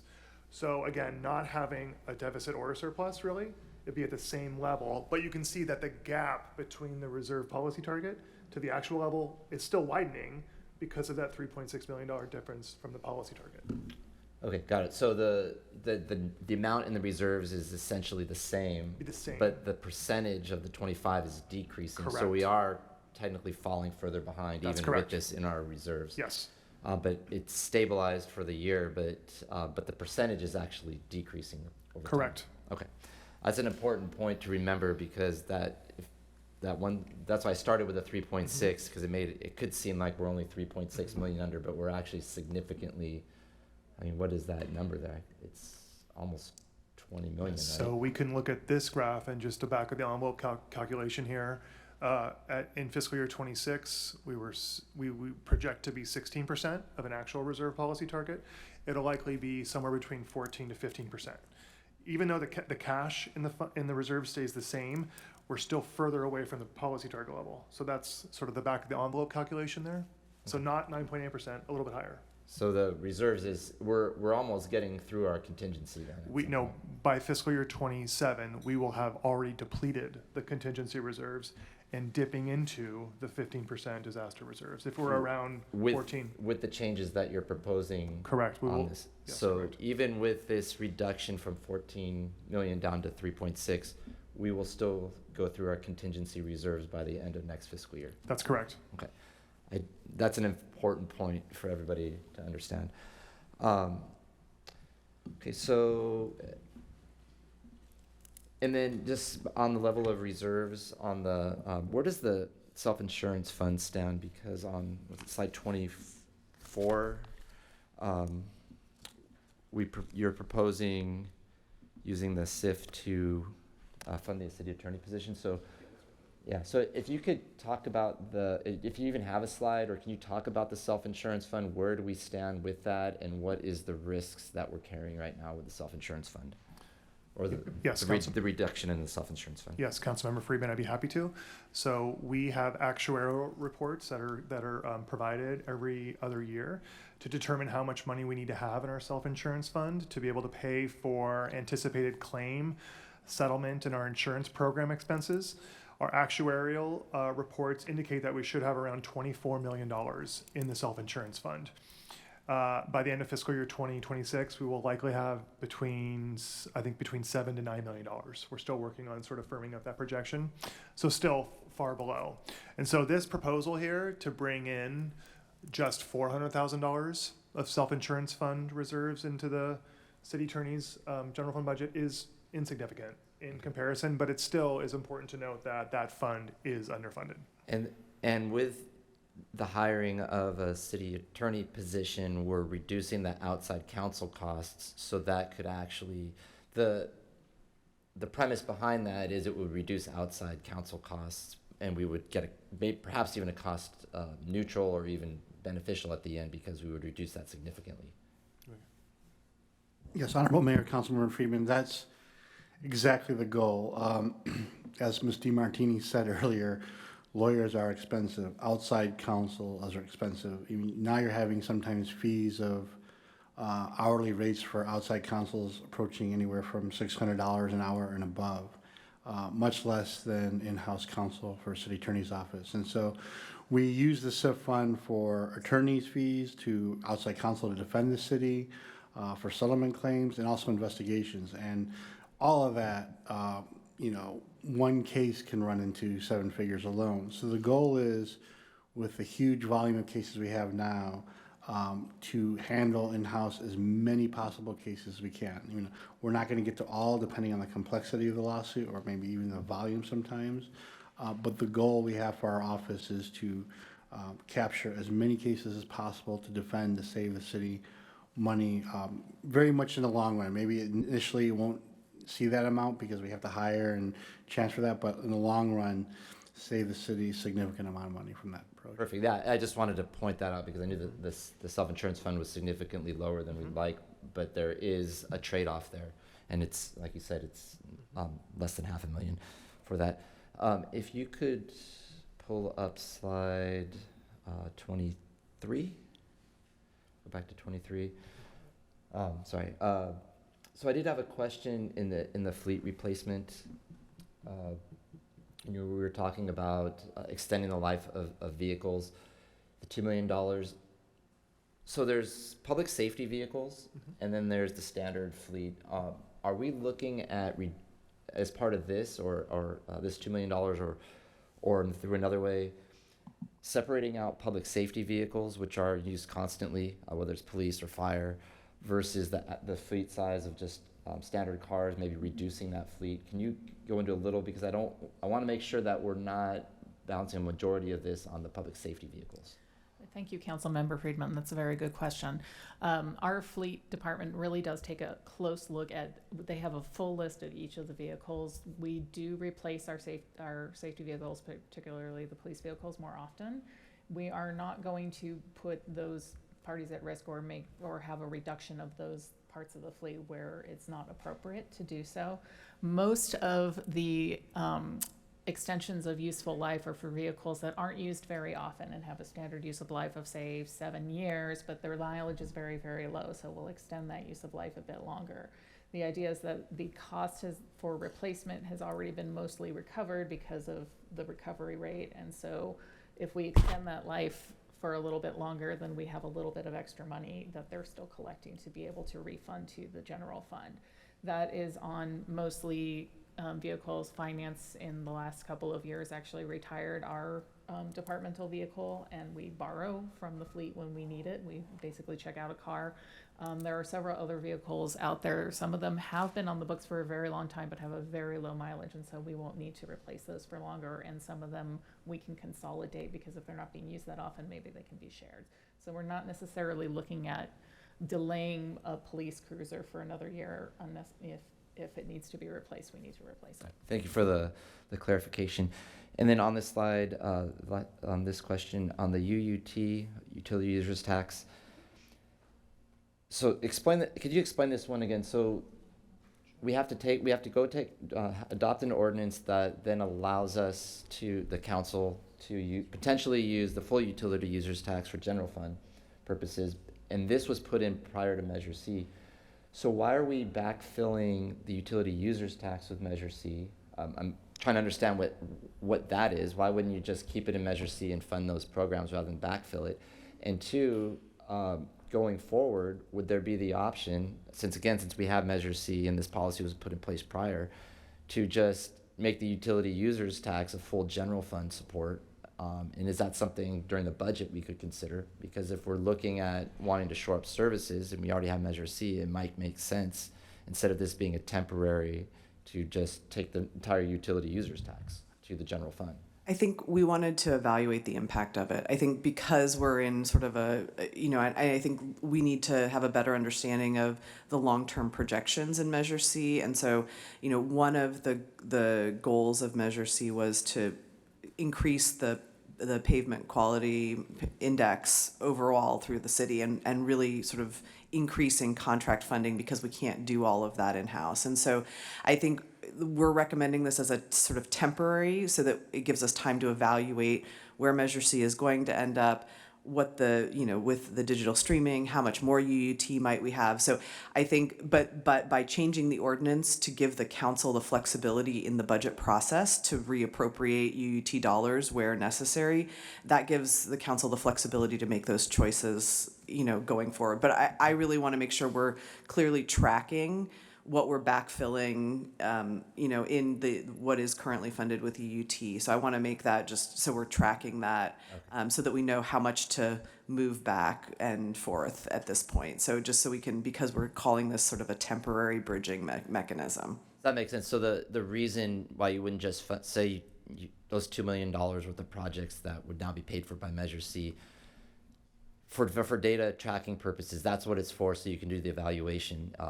And then in the future, we could look at that. And I fully support moving forward. And some of the paving projects that are happening are smaller scale. So they might be going out and working on pothole repair, or it's not, with the Measure C, we are using those dollars as a contract to go out and do major overlay projects. So the paving budget pays for staff who can go out and do more of the spot repairs, smaller repairs. The Measure C was the larger capital. But this just gives us the ability to track it while we're monitoring Measure C. Okay, so it's a tracking. That perfectly makes sense, because you want to understand what you're changing, especially with the unknowns of the potential significant revenue increase. Just a couple more questions. If you could pull up slide 20. I had a question about the police for fiscal year 27, 1.48 million in savings. How are they achieving that? Thank you, Councilmember Friedman. So most of that 1.48 million in savings is that opioid settlement that we spoke of earlier. So there are basically tranches of it that are coming through, and those are giving us the ability to put some of our co-response team, their salaries underneath that costing. So that's taking a large amount of the salary in the police department for that co-response teams, and making it available to the opioid settlement for funding, and we can move that out of the general fund. And if I could just add to it too, it's also including the continuation of the assumption of additional parking citation revenue, which we're hoping to achieve starting fiscal year 2026, and then continuing into fiscal year 2027.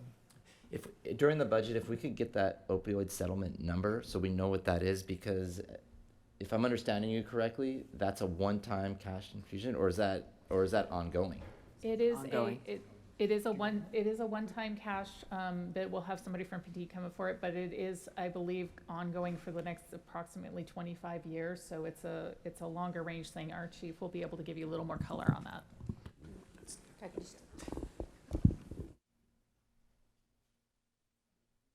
Right one? Okay, not left one. Okay, so the opioid settlement is over, at this point, $22 million that we have.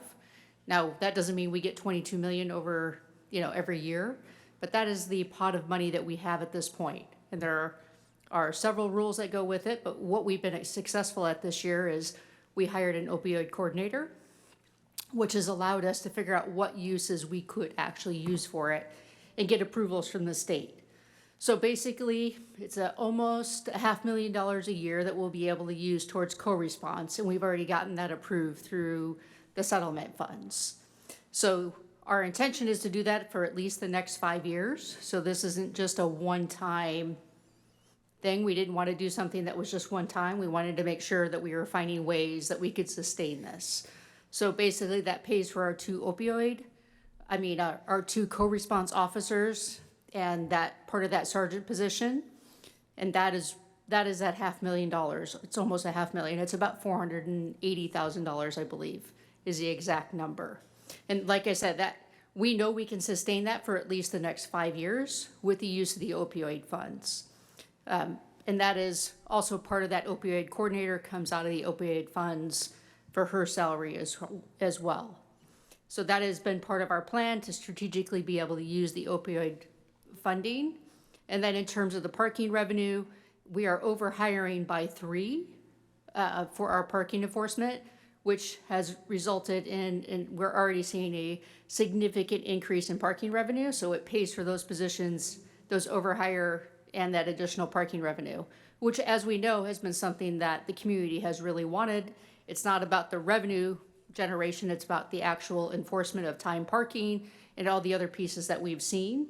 So that's where the focus is. Yeah, I mean, the benefit is there is increased revenue, but really the biggest focus is it's improving that community public safety through the actual enforcement of parking that we have not been able to do effectively for the past couple years, which now I'm happy to report we really are doing much more effectively. When I start getting the comments about people are getting too many tickets in relation to parking, we're on the right track. So I just wanted to be able to answer those questions now so that there was a clear picture of where that number comes from. Thank you. That's great news that we're able to fund that for the next 5 years. It's already been approved by the state. And thank you for the clarification, because I wanted to make sure that wasn't one time and we'd be right back. But it's great news. And then also, I'm with you getting those calls about, hey, there's a lot more parking enforcement going on. So definitely am hearing that. So thank you, Chief. And then so I think this is the last question I have. Just making sure I'm going through here. It's it gets towards the two fire stations and how we're going to pay for those in the parks master plan, and it's more of just a general. So we don't have funding identified for any of those coming forward. So when we're looking at our budget, we do need to start planning ahead of increased expenditures for those, whether it's through Measure C or whether it's through some other mechanism like bonding, but that is not accounted for, whether it's implementation of the Parks Master Plan or the fire facilities through the standards of coverage. And that is an expenditure that is out there that is not accounted for right now. Correct? Councilmember Friedman, that is correct. So typically for projects like this, Measure C would be the go-to funding source, especially for the initiation of the project and the design expenses. We were very successful a little over a year ago with issuing debt out of Measure C for the police station and the Dwight Murphy Field renovation. That is definitely an option for another debt issuance for additional facility upgrades or construction. There is also an option for a potential bond measure that the voters would have to approve, whether it's on the November 2028 ballot or a potential future one, which would be an assessment on the parcel. So that would be like an additional property tax assessment that could also potentially fund projects like that. So those are two likely financing mechanisms to be able to achieve those projects. So when we do plan, again, for the two fire stations in particular that are functionally obsolete, I guess is what the term was, and the parks master plans, we can two options. One, Measure C, which would deplete Measure C, and we'd run into issues there, as we've seen, or if we went to a bond, that would be a parcel tax, so that wouldn't affect the general fund then if we went through a bond. Yes, if you go through a bond, it wouldn't affect the general fund because it would be secured by the additional assessment on the property tax roll. Okay, thank you. Mr. Jordan. Thank you, Mr. Mayor. I want to ask the same question, Eric, just to make sure that I understand it on the reserve. So if we came up with another $3 million plus this year, we would bump up the that little blue bar on that graph to just maintain the gap that exists already between the bar and the reserve line requirement, right? Councilmember Jordan, that is correct. If we didn't, then we'd still be going the wrong direction and increasing that gap. Correct. And that gap's there, not going to be fixed by anything we're going to do today because we still got a $20 million plus gap based on prior actions, right? Correct. Okay. So I guess I'm just continuing to hammer home the same point to make you say it, that there's still, whatever we do today, find 3 million, don't find 3 million, we still have this existing $20 million problem with our reserves, right? Councilmember Jordan, that is correct. And you've heard me just go on and on about this before. We have a process, supposedly, about being in the position where we're in, where we've used reserves recurringly, and you could queue this up for this budget year too to help us resolve that process and make it more formal, that there's a statement of acknowledgement on the specific action we take this year, either increasing it or acknowledging where we are and voting to allow that, correct? Which would be part of that process. It'd be a structured a structured response by council, along with, I'm just remembering off the fly, along with either a plan to remedy that or not, but that should be, in my opinion, a structured protocol process at least once a year at budget time when you're looking at that gap, correct? Yes, Councilmember Jordan, I agree with you. I believe that is correct as well. The City Council adopted reserve policy states that any time general fund or other fund reserves are used, that action needs to come along with it a plan to replenish. Okay. It needs to. That is a City Council adopted policy by resolution. So if council is going to adopt a budget where there is a plan to use reserves and or, in my opinion, stay below the reserve policy target level, that action of adopting the budget should also come with it a plan to replenish. Okay, thank you. And then just to annoy people, there's a couple slides later, the second slide on the Measure C budget changes. You have a line item in there on storm drain maintenance down near the bottom for $500,000. It's the one before that. I think it's on the prior slide. 2 of 4. On the prior slide. Oh, sorry. It's on mine, 2 of 4. There it is. Yeah. Thank you, Councilmember Jordan. But on that one, I'm just wondering, is that the only source for that kind of work, and it can't be a Creeks Measure B capital item? I'm actually going to ask our Public Works Director, Mr. DeMore, to come talk about what we are evaluating this year that will come back to Finance Committee soon for conversation.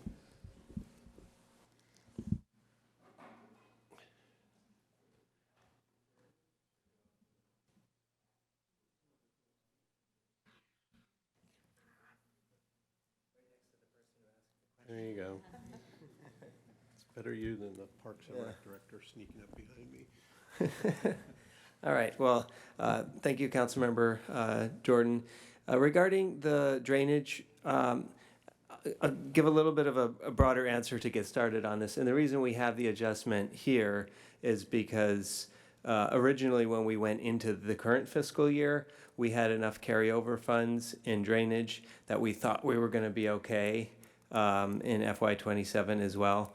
But with the wet year, we actually had some unanticipated expenses, and we pretty much consumed all of the Measure C drainage funds. We cleared out the Caltrans culvert under the 101, and that cost in the neighborhood of about $1 million. So we need another infusion of funds for that program, and hopefully we don't see the kind of, we like the water for water supply reasons, but hopefully we don't see the kind of work necessary that has those unexpected expenses. I'm just looking for nexuses between other pots of money, Yeah, and if there's so- a water quality nexus to some or all of that work that could look holistically at other asset funds in the city. So regarding the funding sources, in addition to Measure C, there is some streets funds that go towards maintenance on the mostly on the operational side, not so much on capital. We are exploring an opportunity where we can do through I believe it's called a parcel tax, where we can either look at an area or we can look citywide and specific for drainage purposes. We can generate some revenue that would be set aside exclusively for drainage purposes. And we're currently doing some studies. We're looking at the Sycamore watershed specifically and the needs for that watershed. Mission's been pretty well studied, and there's been improvements where between city and county flood control, we've been working our way up through that watershed making improvements. So that's going to come to Finance Committee, I think, later in this month or maybe early next month. And just to clarify, it's not a parcel tax that would require a citywide vote. It would be setting up a storm drain utility, similar to our water utility, where it would be a Proposition 218 majority protest vote. And so that would allow for, in those areas, it would be basically additional revenue, to be paid by properties that are impacted by those storm drain, issues and projects.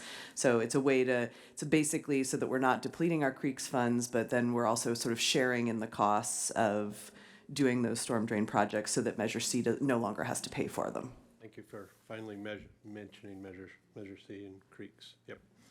If I may, while we have you, Mr. Demore, Caltrans project, is there reimbursement forthcoming from Caltrans? Mayor Rouse, we have sent them a letter, which included the costs that we incurred, and we're talking to them about reimbursement. I believe we requested that they participate 50%, which I think is arguably very generous because it's entirely under the freeway. Thanks. On the and some of the tier 1 things, one of them, and happy as heck to hear that we have more parking stuff going on, but I'm wondering about the legality of increasing parking citation revenues.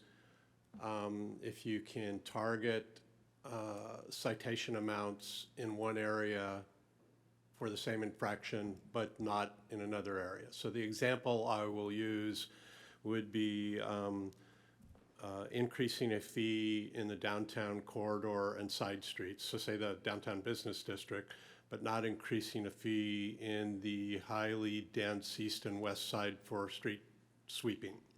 So they're two different things. One of them is an error of convenience or timing or whatever else, and the other one is a bunch of people specifically parking in red and handicap zones in the downtown corridor that shouldn't be there. So is that possible, or when you have a citation for parking in the red, does it have to apply blanket wide to the entire city?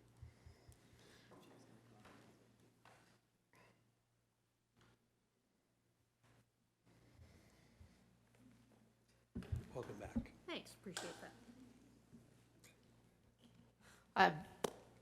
City Attorney Doimus can also chime in on this, but we set the violation for the entire city. We can't carve out unless there's a special, I'm not even sure if there's any special circumstances under which that could occur. Like handicap is a standard violation. It's also a violation of the vehicle code. And those fines are set. If we do it through the parking citation, we do a standard fee increase, which is a cost recovery. It can't be punitive where we're setting a fee higher in particular areas. It has to be citywide. And like I said, City Attorney Doimus can also chime in, but sorry, no. I would just add, thank you, Chief, Honorable Mayor, Councilmember Jordan. It would most likely bring up equal protection concerns as well. So justice is supposed to be blind, and that'd be one of those. Okay, thanks. And then just last couple questions. So I'm kind of disappointed on those other balancing item slides on a couple items. One, well, two or three. So one, no placeholder dollar amount being factored in for the rent stabilization ordinance. So we know there's 17,000 rental units in this city. We could probably take a stab at how many of those are pre-1995 in an old built-out city like this, and it's probably like 75% or higher. So we know that whatever the net's going to be there, 12, 13,000. And then we could use the other examples that we just saw in the report a couple days ago to say what's a like city like ours that runs a 12 or 13,000 unit program range. And does that range from, well, on that chart the other day, the range was from $500,000 to $6 million. So somewhere in that range is somebody with a like amount of units, and why aren't we putting a placeholder in there for that, just so it's upfront and doesn't come back to bite us after you adopt the budget and then stray into reserves again outside of the normal process? I have one more that's the same. I'll let you answer them both at the same time. And the same thing with TOT, because this is a constant chatter I'm getting right now leading up to next week and potential adoption of a new ordinance there. is, what the heck's wrong with you? And I'm going, well, I can't tell you yet because I don't have any data other than empirical data from my wife, right?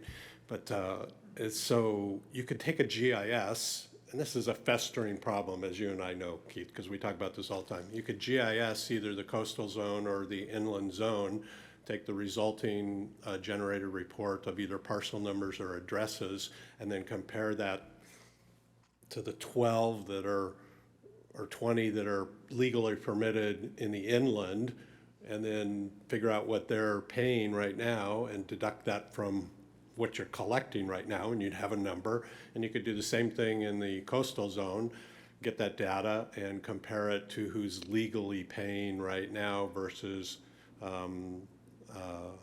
I guess maybe that one wouldn't be so simple, but you follow my thing. I think in the one, you could put a placeholder in there that's a reasonable placeholder to show us what a potential expense is going to be, and you could find another placeholder to put in there for a loss of revenue that would alert us to the other decisions we're thinking about making that would accompany those. You will, because the packet has not been released for next Tuesday, you will see that number in next Tuesday's staff report. It's approximately a loss of about $2 million a year. I'm sorry, and I didn't phrase that as a question. My real question was, can you do that? So I guess the So, answer is yes. and yes, also on rental stabilization, but we needed the policy direction from council on Tuesday, and obviously this presentation all got put together before we had that, because the decisions that were made on Tuesday at council will give us the information we need to be able to determine the administrative burden. I think given what the initial direction was on Tuesday, there is going to be a substantial administrative costs, and so we are now working on that estimate, which we will be able to bring to you. Hopefully we can have at least some estimates for the April 21st budget presentation, so you can consider both of those. And again, there'll be an opportunity for the council to have more conversation around the rent stabilization program, because we're going to come back with that interim step to say, here's, based on what you have sort of program that's been put together, here's what we think an administrative cost burden might be, and then the offsetting fee revenue. But I think those are all, we are getting closer. We just didn't have it for today's presentation as part of this budget. Great. Thanks. Thank you, Mr. Mayor. Ms. Santa Maria. Thank you, Mayor Rouse. Few questions on the ballot, so the real property transfer tax. So Mr. DiMartini, I know you mentioned when we have we're adopting our budgets, and if we're dipping into reserves, or even if we're not dipping into reserves, we want to have a plan on how to replenish those. My understanding was the ballot measure would be one way that we could help replenish those. So what is our plan to replenish our reserves absent of this ballot initiative? Councilmember Santa Maria, I appreciate the question. It's kind of the $1 million question, right? Because it sort of encompasses all of the options that we're presenting here on this slide. It's the culmination of the over 200 plus options that staff is currently working on to help balance the budget.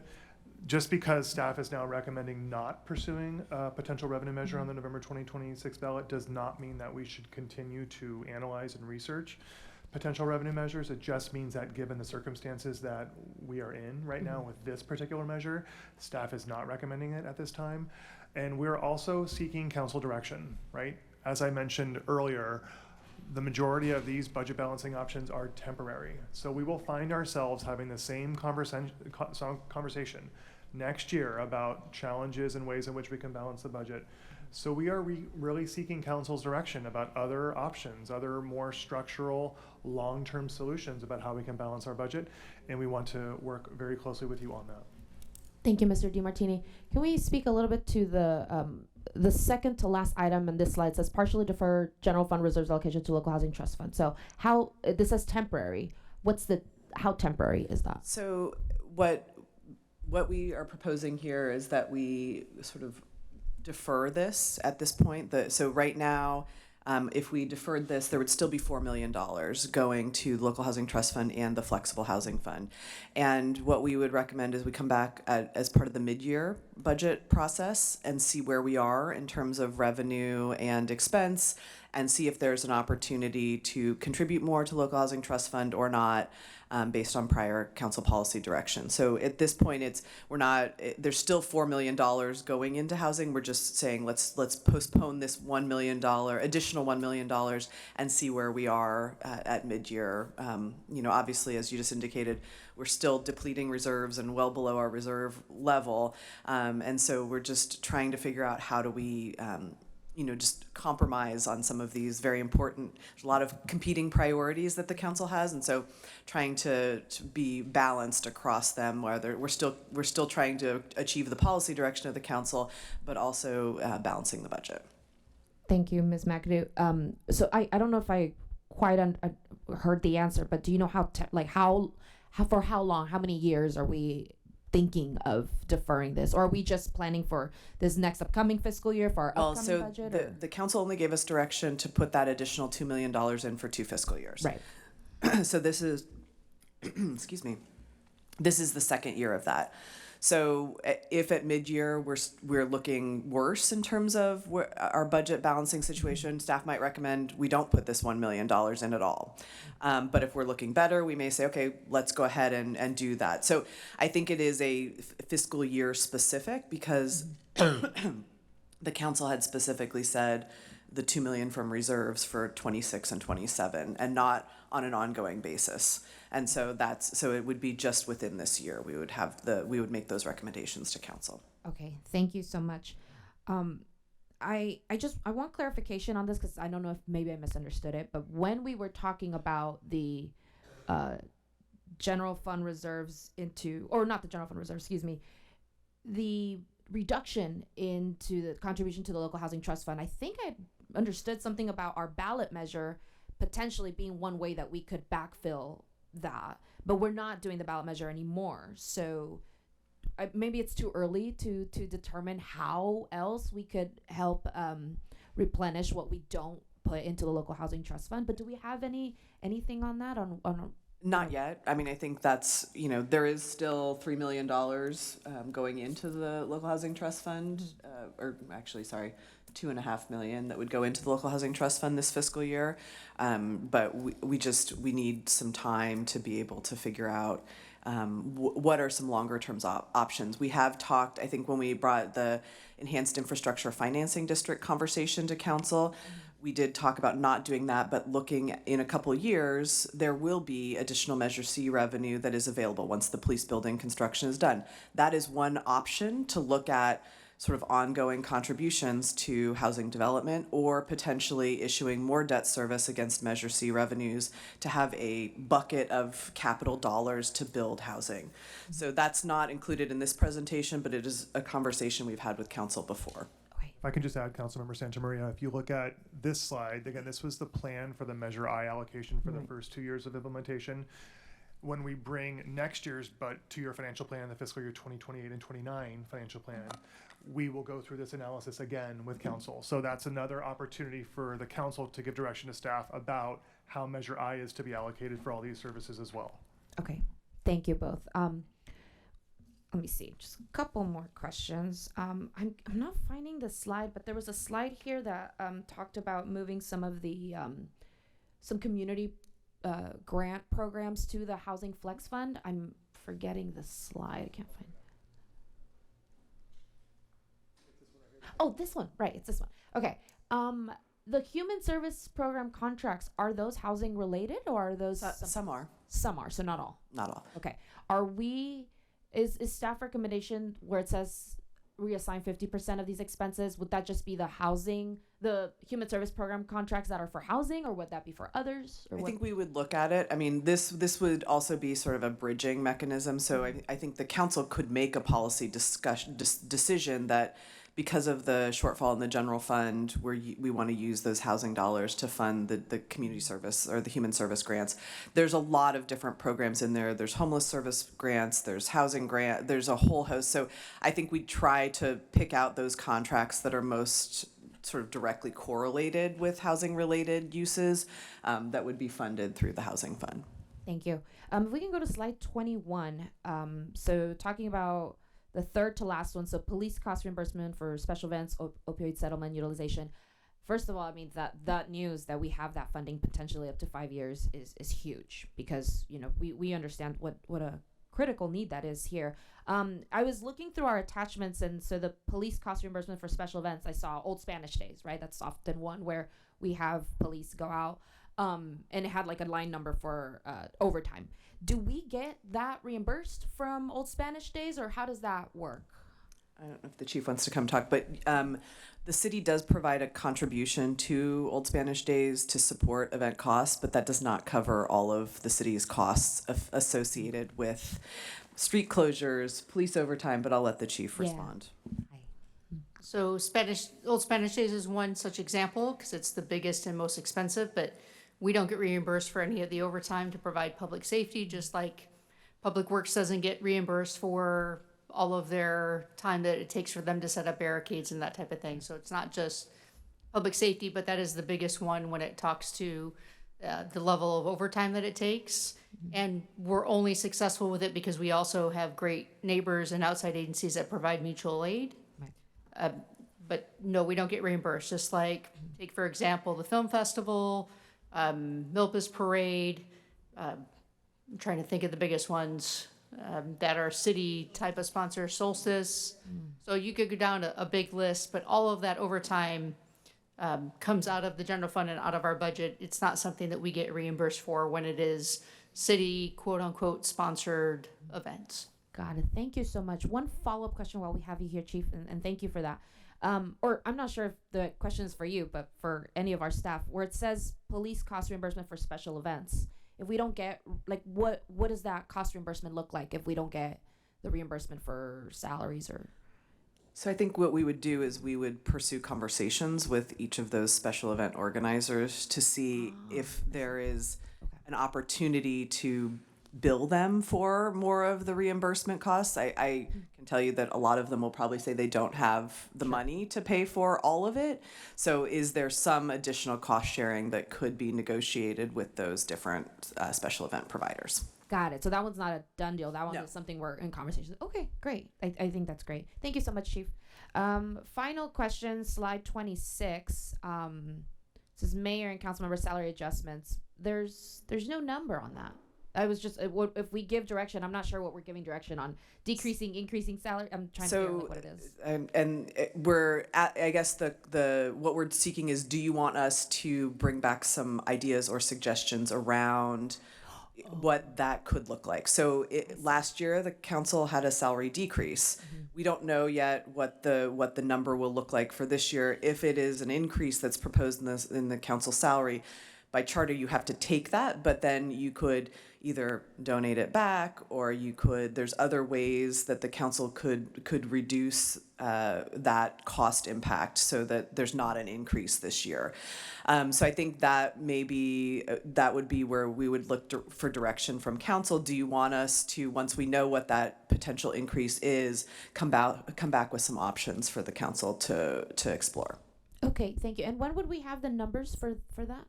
So that we could decide on. Yes, we get the numbers from the federal government, and so they're delayed because of some staffing issues. Totally. So that should be coming by the end of the month or early May.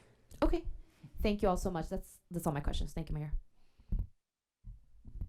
Mr. Gutierrez, if not, Ms. Harmon has another question. Do you have anything? Okay, Ms. Harmon. Thank you, Mr. Mayor. Just to follow up on that last point, I remember a couple of years ago we had this discussion, and one of the challenges because of the charter is if we donate back, we're still taxed on the full amount. So I would just ask that when you come back, at least for me, that tax issue is hugely personally burdensome. And so if there's some opportunity to do as our city attorney and city administrator did with some retirement approach, I think that would be hugely helpful. And just so my colleagues are aware, that donation, you'd be double taxed, essentially. So thanks. No problem. Okay, very good. My colleagues asked most of my questions, but just a couple of quick ones.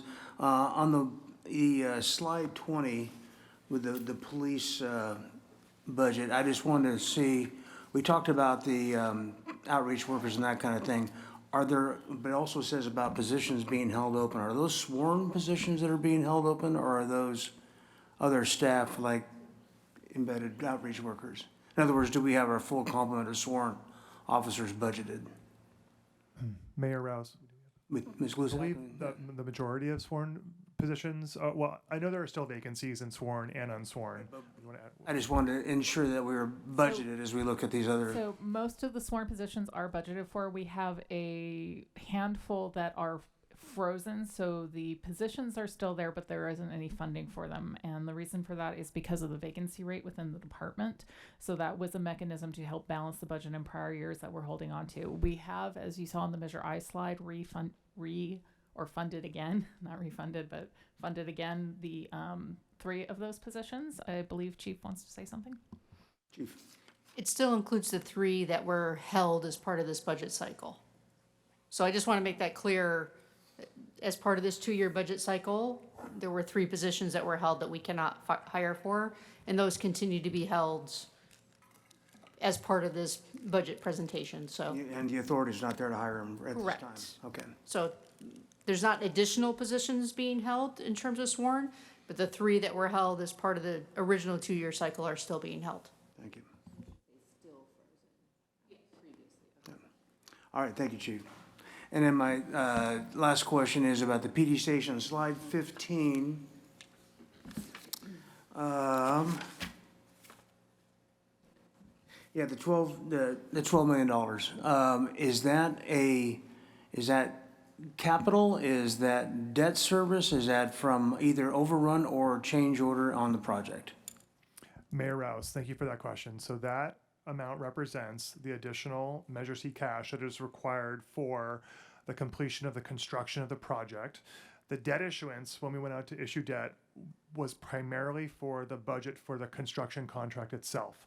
But there are many other components to the police facility project, including a whole host of IT projects to make the building run smoothly, the insurance that we need to have during the construction phase, and many other sort of softer costs like the furniture, fixtures, and equipment associated with building out the facility. And so that was all planned as part of not including that in the debt issuance. And so this is cash in order to make the entire project complete. So it does not represent overrun. This is all anticipated. That's correct. All right, very good. Okay, I think that's it for questions. If we now want to do a wrap-up of comments, I hope as we're getting to almost 11:30 that we can try to make them as compact as possible. We have a lot of bites at this apple coming up as well, so very good. So should we just go down the line and just go? Take the pressure off right away. Thanks for all the info. I'll apologize in advance because there's just more work to do. But I know you guys are in the midst of a ton of work anyhow right now. I'd like to see as part of the eventual, as I talked about before, as part of the eventual budget adoption, a structured and formal yes/no process with or without a plan to intrude into the reserves and acknowledge where we are. I think it's important to keep acknowledging over and over again, we're already in a hole, tens of millions, tens of hundreds of thousands, whatever. And that we need to be responsible about that and spend as much time acknowledging that as we are just quickly spending the money. Guilty as charged of my own thing. I'm one of the players in this historically too. Just off on a tangent, I know we're working on that Get to Yes program. And I think that clearly that plays a role in generating revenues. The sooner we can get businesses open, there's a prominent 500 block restaurant that's been under construction for months and months already, not to fault of our own necessarily, but I think we need some immediacy there when we see that stuff is going on, particularly in zones that are revenue generators every day of the week, to help them get through even their problems, not just help them get through our problems. So that Get to Yes thing, I think, should have some immediacy as kind of a budget component that gets elevated up to wherever it needs to be. And then there's several other things that I know have been talked about before. I know they're on the list of thousands, but the sooner we start on them, the better. One of those was controlling the City Hall lot and turning it into an off-hours revenue generator. I would add Louise Lowry to that also. I think there's some challenge there because I think that parcel is a park, even the parking lot, but that doesn't mean that we can't find a way to generate revenue there and run it through parks to help defray some of those Measure C fatalities that all seem to stack up to parks and libraries first. Particularly any city surface lot or Louise Lowry, it's pretty clear to me that wherever we end up in the downtown core, a block away is an underutilized, a couple of underutilized surface lots, plus Louise Lowry. We're going to have, whatever our best intentions are, we're going to have overflow residential parking with whatever happens at each end of Paseo Nuevo. I think we're going to have improved retail needs down there that need to be parked, or housing down there that needs other parking too. So I think those are important to look at from a budget standpoint and their ability to generate revenue. And then you've already told me, but a best guess on a placeholder for the RSO for expense, and likewise a loss of revenue for TOT that we can look at. And then, I never take the first time an attorney says no. I think I have a history for that. Maybe using that catch-all of human welfare and safety for a downtown corridor parking citation amount versus out in a neighborhood. I'd like you to spend 5 minutes and just do some research on that, Mr. Doimus, and see if there's just not a way to recognize that putting that there's an avenue, so you're not putting a burden out on residential parkers to continue to manage their parking when the parking isn't there, versus downtown where we have underperforming city structures, but we're looking at everyday people abusing the parking in areas that are, when people are parking right up to the intersection in red zones and staying there for hours and hours, that is a health and safety issue. And why we can't incentivize that from a dollar standpoint to get them to change. Sure, and if I may add, Honorable Mayor, Councilmember Jordan, be happy our office to work in conjunction with the city to look in that further. And if you're looking at if you're looking more at location versus individual, and there's specific reasons listed, some type of nexus to health and safety or anything else like that, then it would be much more possible. Obviously, if you're looking at it from a general first blush issue, obviously it gives pauses, but if you go in details and look at the issues, and if there are legal bases to justify it and you're tying it to locations, obviously it allows for more avenues. So it'd be something I'd be happy to work with. Okay, thanks. I'll take that as a yes and get me off the mic sooner. And then finally, I'd like, when we get to the right point on the budget, to get much more of a narrative list on positions that are anticipating being held open, where they are, an assessment of the impact of not having them filled. And then I would like that to lead to thinking of different ways that we can manage, learning COVID's lessons, different ways we can manage that on the ground with our existing employees when the burnout does happen, or is in tandem with service reductions. So are there ways that we're not just looking the other way for the impact on employees? Are there ways that we can offer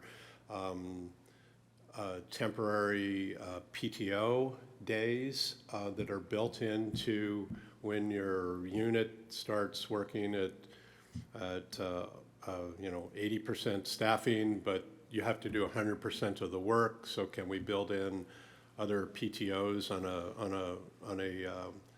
a paid? This is the P part, right? So, but just reduce the services so it's clear that that we're taking care of the employees, but the burden is being appropriately passed to the customers, us, you and me, because that's really what's happening here. I think one of the outcomes of reducing staff has to be that we're clearly communicating that this is not a way to burden the current employees and or ask them to take days off without pay, but that we're translating that into a message with the community that we're going to lessen the services, and that is how we're balancing the budget. And when we do have staff that is able to work and cover for other people, that we're also recognizing the impact to them and providing them. There may be other examples other people will think of, but I can just think of additional PTO times on a structured level that gives them extra time just to get away from the job and not burn out. That's all I have. Thank you, Mr. Mayor. Ms. Harmon. Thank you, Mr. Mayor.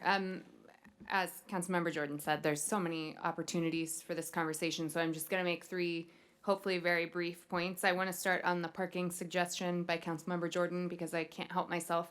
To the extent we move forward in that direction, I would request that, and it sounds like we would have to be legally, just incredibly surgical about where that might apply. I just want to remind everyone that as little as a block and a half off of State Street, we actually do have residential neighborhoods. And speaking as someone who lives that close to State Street, while we often see folks who are going downtown looking for parking on the street, it leads to residents having to park in somewhat unique ways because we lose our residential parking. And so I would hate to see, yet again, for us to forget that there are neighborhoods downtown where people live, park, and we don't want to be penalized for what may be bad behavior of others. So just the more surgical, the better on that would be great.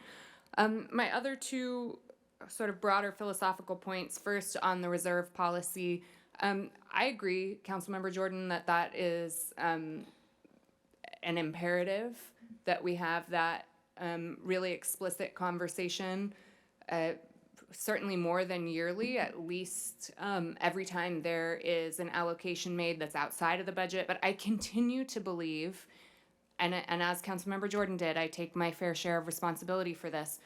We have talked about ways to replenish reserves when we make outside allocations, and we never do it. So it's not that we don't have a plan, it's that the plan either doesn't come to fruition because we're challenged by other circumstances or other priorities come up and we forget about the plan that we put in place 2 months ago. And I just continue to believe that we are doing both ourselves and our broader community a significant disservice by not facing the reality of how we treat our reserve policy.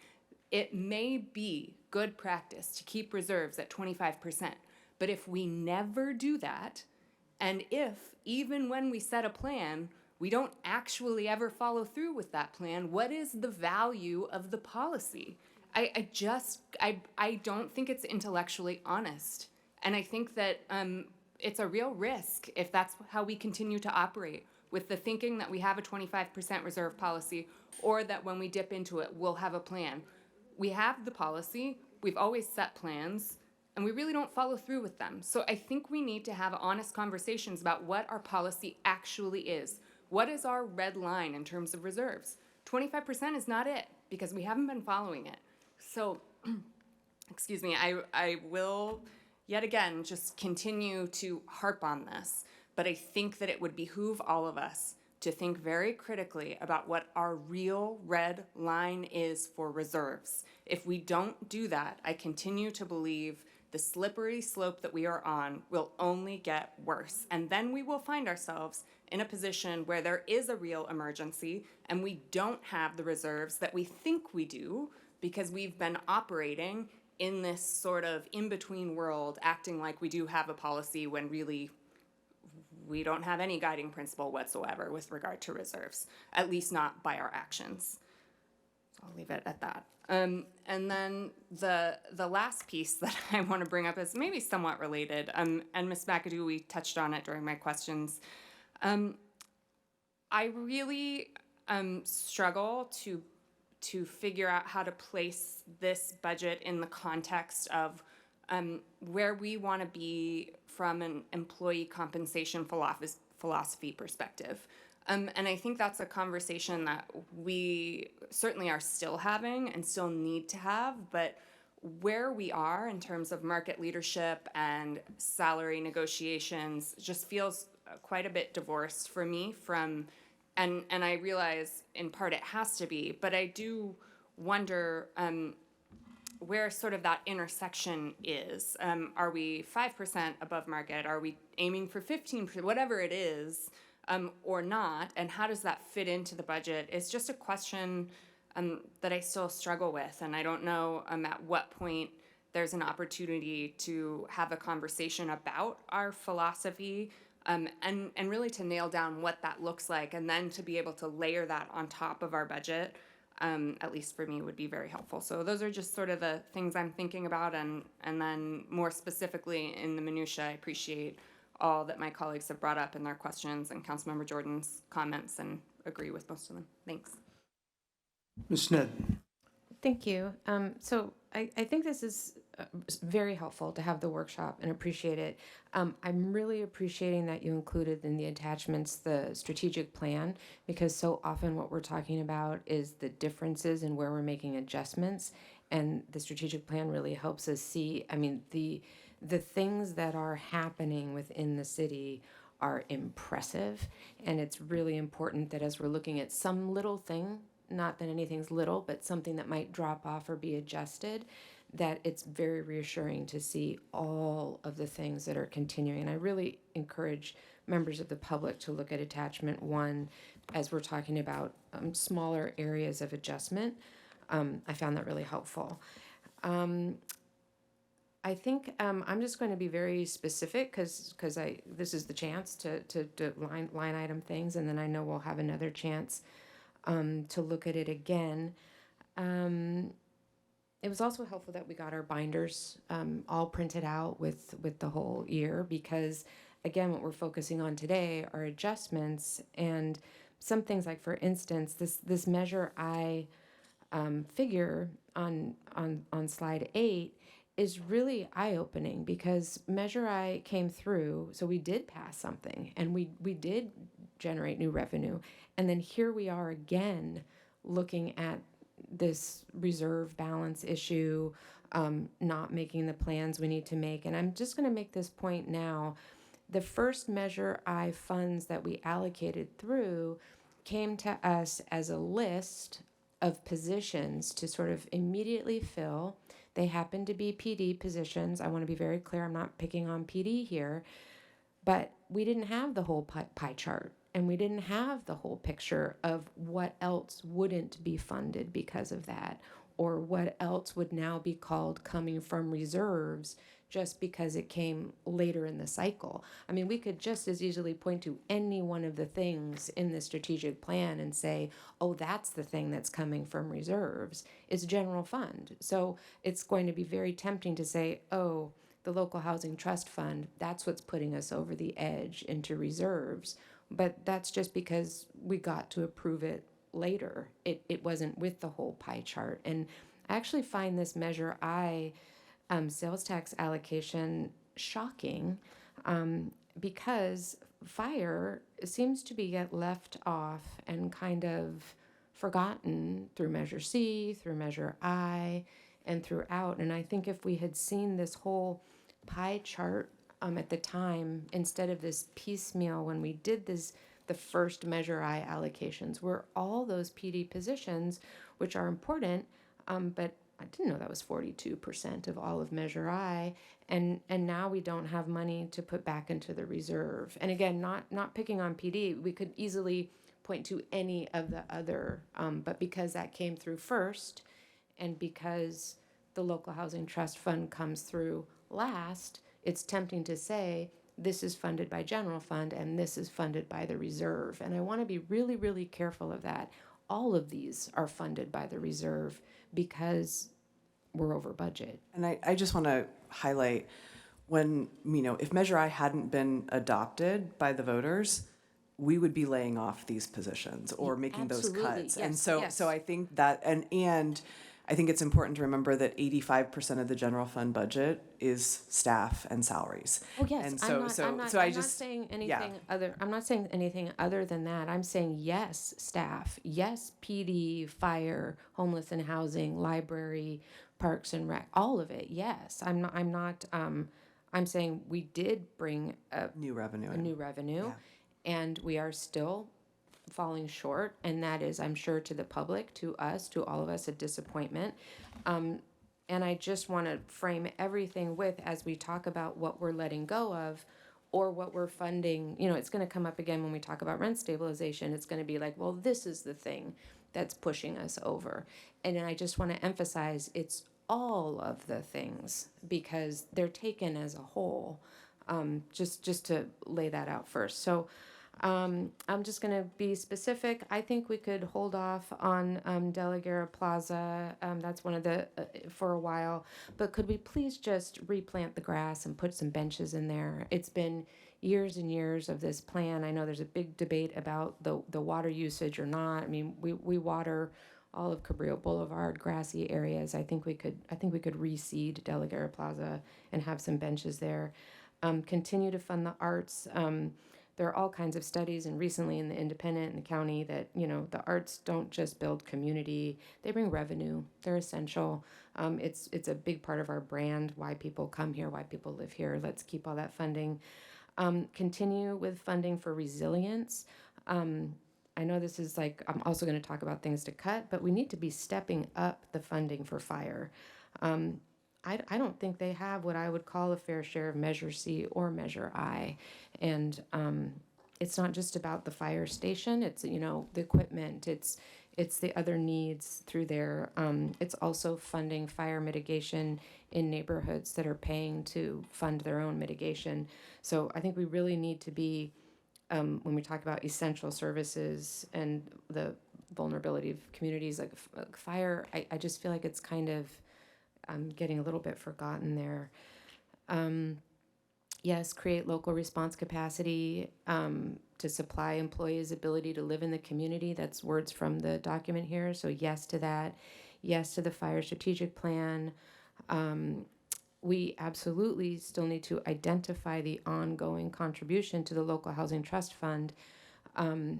And it has been mentioned, and I think I'm the one who made the motion. And Mr. DiMartini, you said you have to include in the motion with a plan to replenish those funds. So that was in the motion.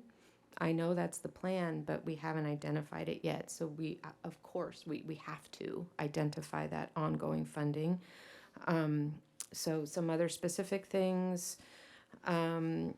I want to reaffirm, as Councilmember Harmon is saying, there are efforts to be employer of choice, and keep going with the class and comp, keep going with those efforts.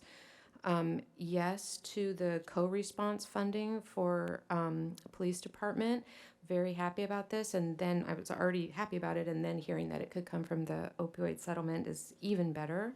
So I'm going to go down some of the tier 1 recommendations for revenue. Oops, I lost my page there.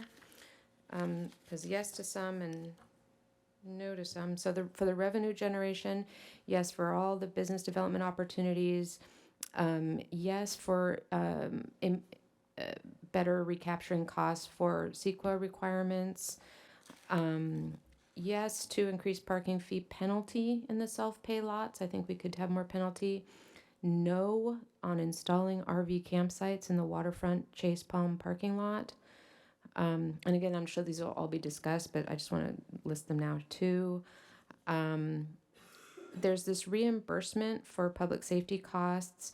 I don't want reimbursement from free speech activities or summer solstice or the film festival, but I think Fiesta, it was really laid out here in our council budget.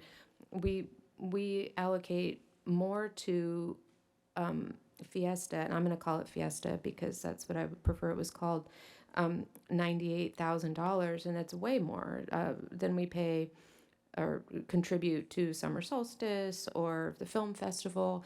And then on top of that, we have this request for $289,000 that goes to additional support. So it's overtime, $55,000 to the sheriff's office for mutual aid, barbecue services and portable light towers. And I just think if we're looking at one particular thing, I just don't, I don't feel like getting reimbursement back from the smaller festivals that aren't asking as much of us. And so I don't know, I'll leave it at that.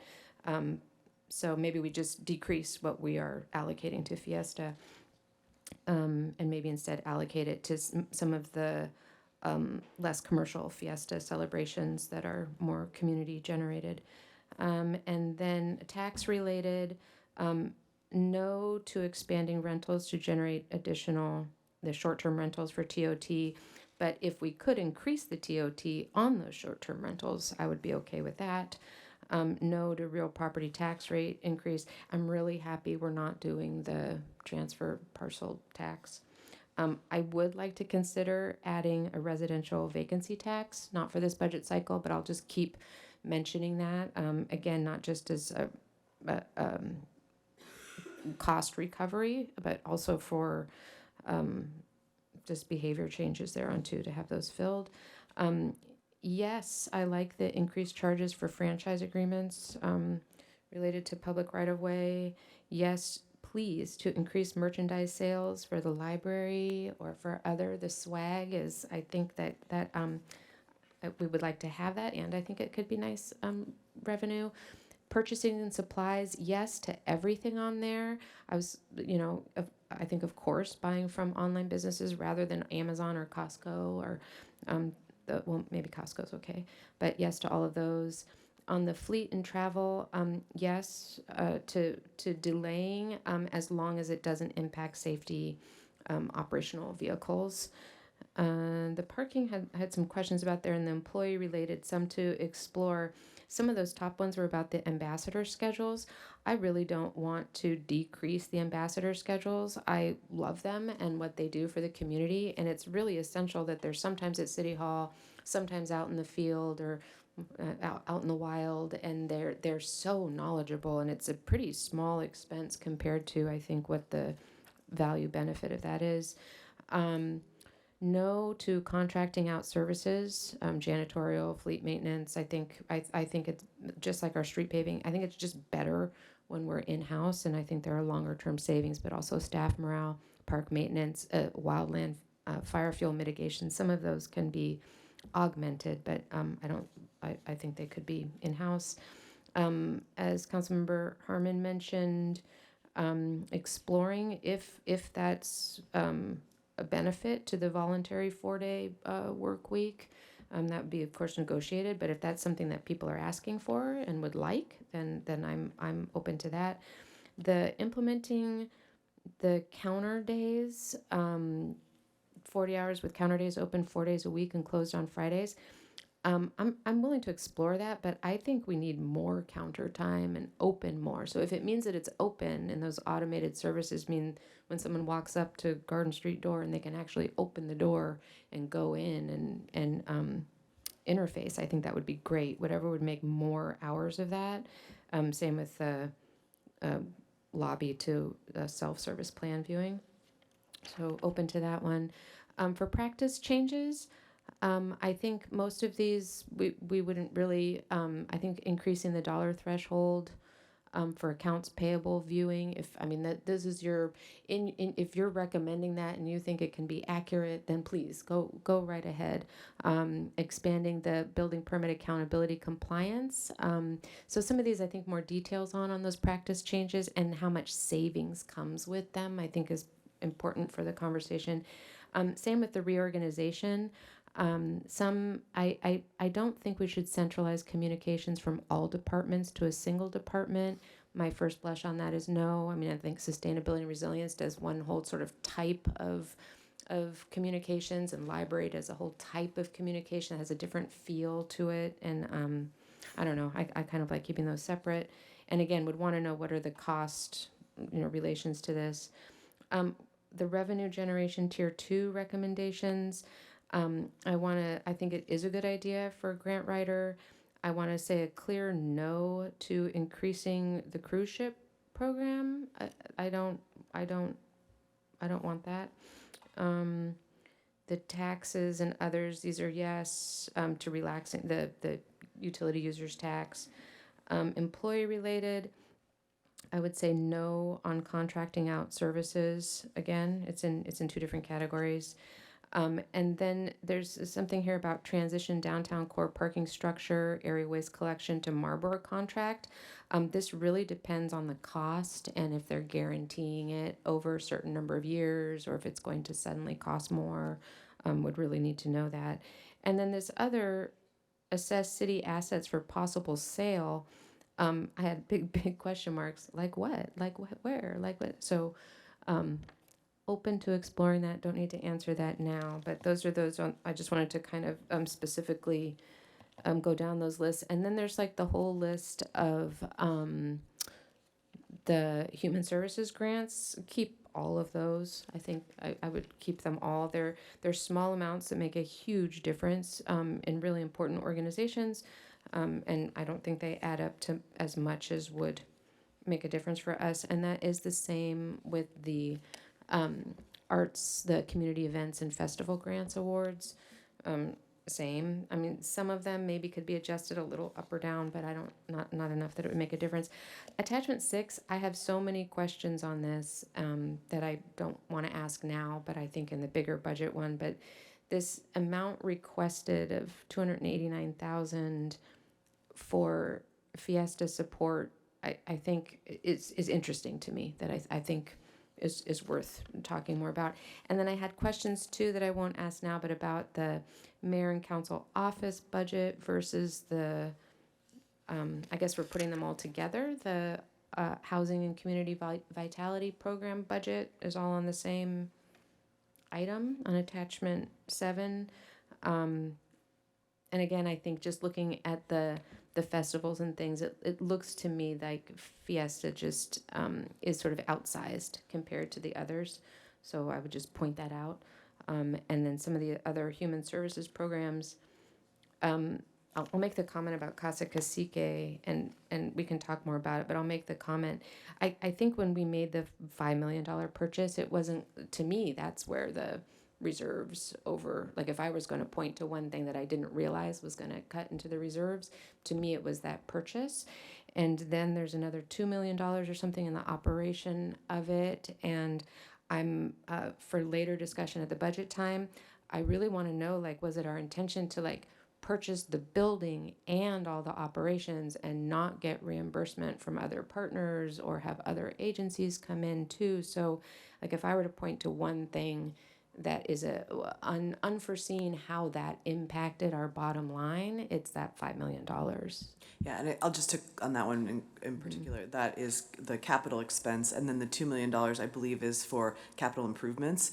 The goal is to get, try to find other philanthropic partners to help offset that, but there are some really critical needs that need to be addressed in the building. I completely, and we can talk more about it, but I would say probably all of us didn't know it was going to be $7 million capital outlay and then services on top while we're trying to find ballot measure to get a measly we can provide a much 1.5 more million detailed into the local housing trust fund. So I'm just framing it at, not to talk about the details now, but framing it as when we're talking about that it's rent stabilization or housing that's putting other, into the reserves and different things. I think we need to just be really careful about not pitting one against the other, but just holistically, it could be any one of these things that is the grouping of things.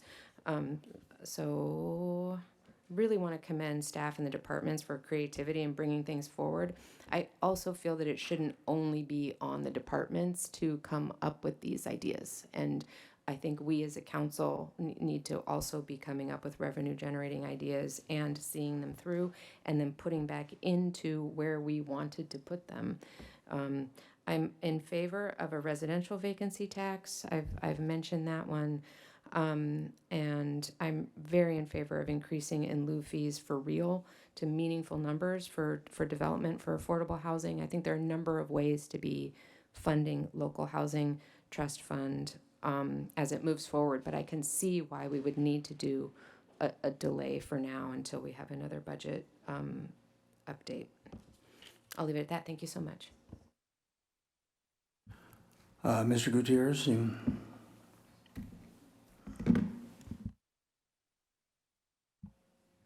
Thank you, Mr. Mayor.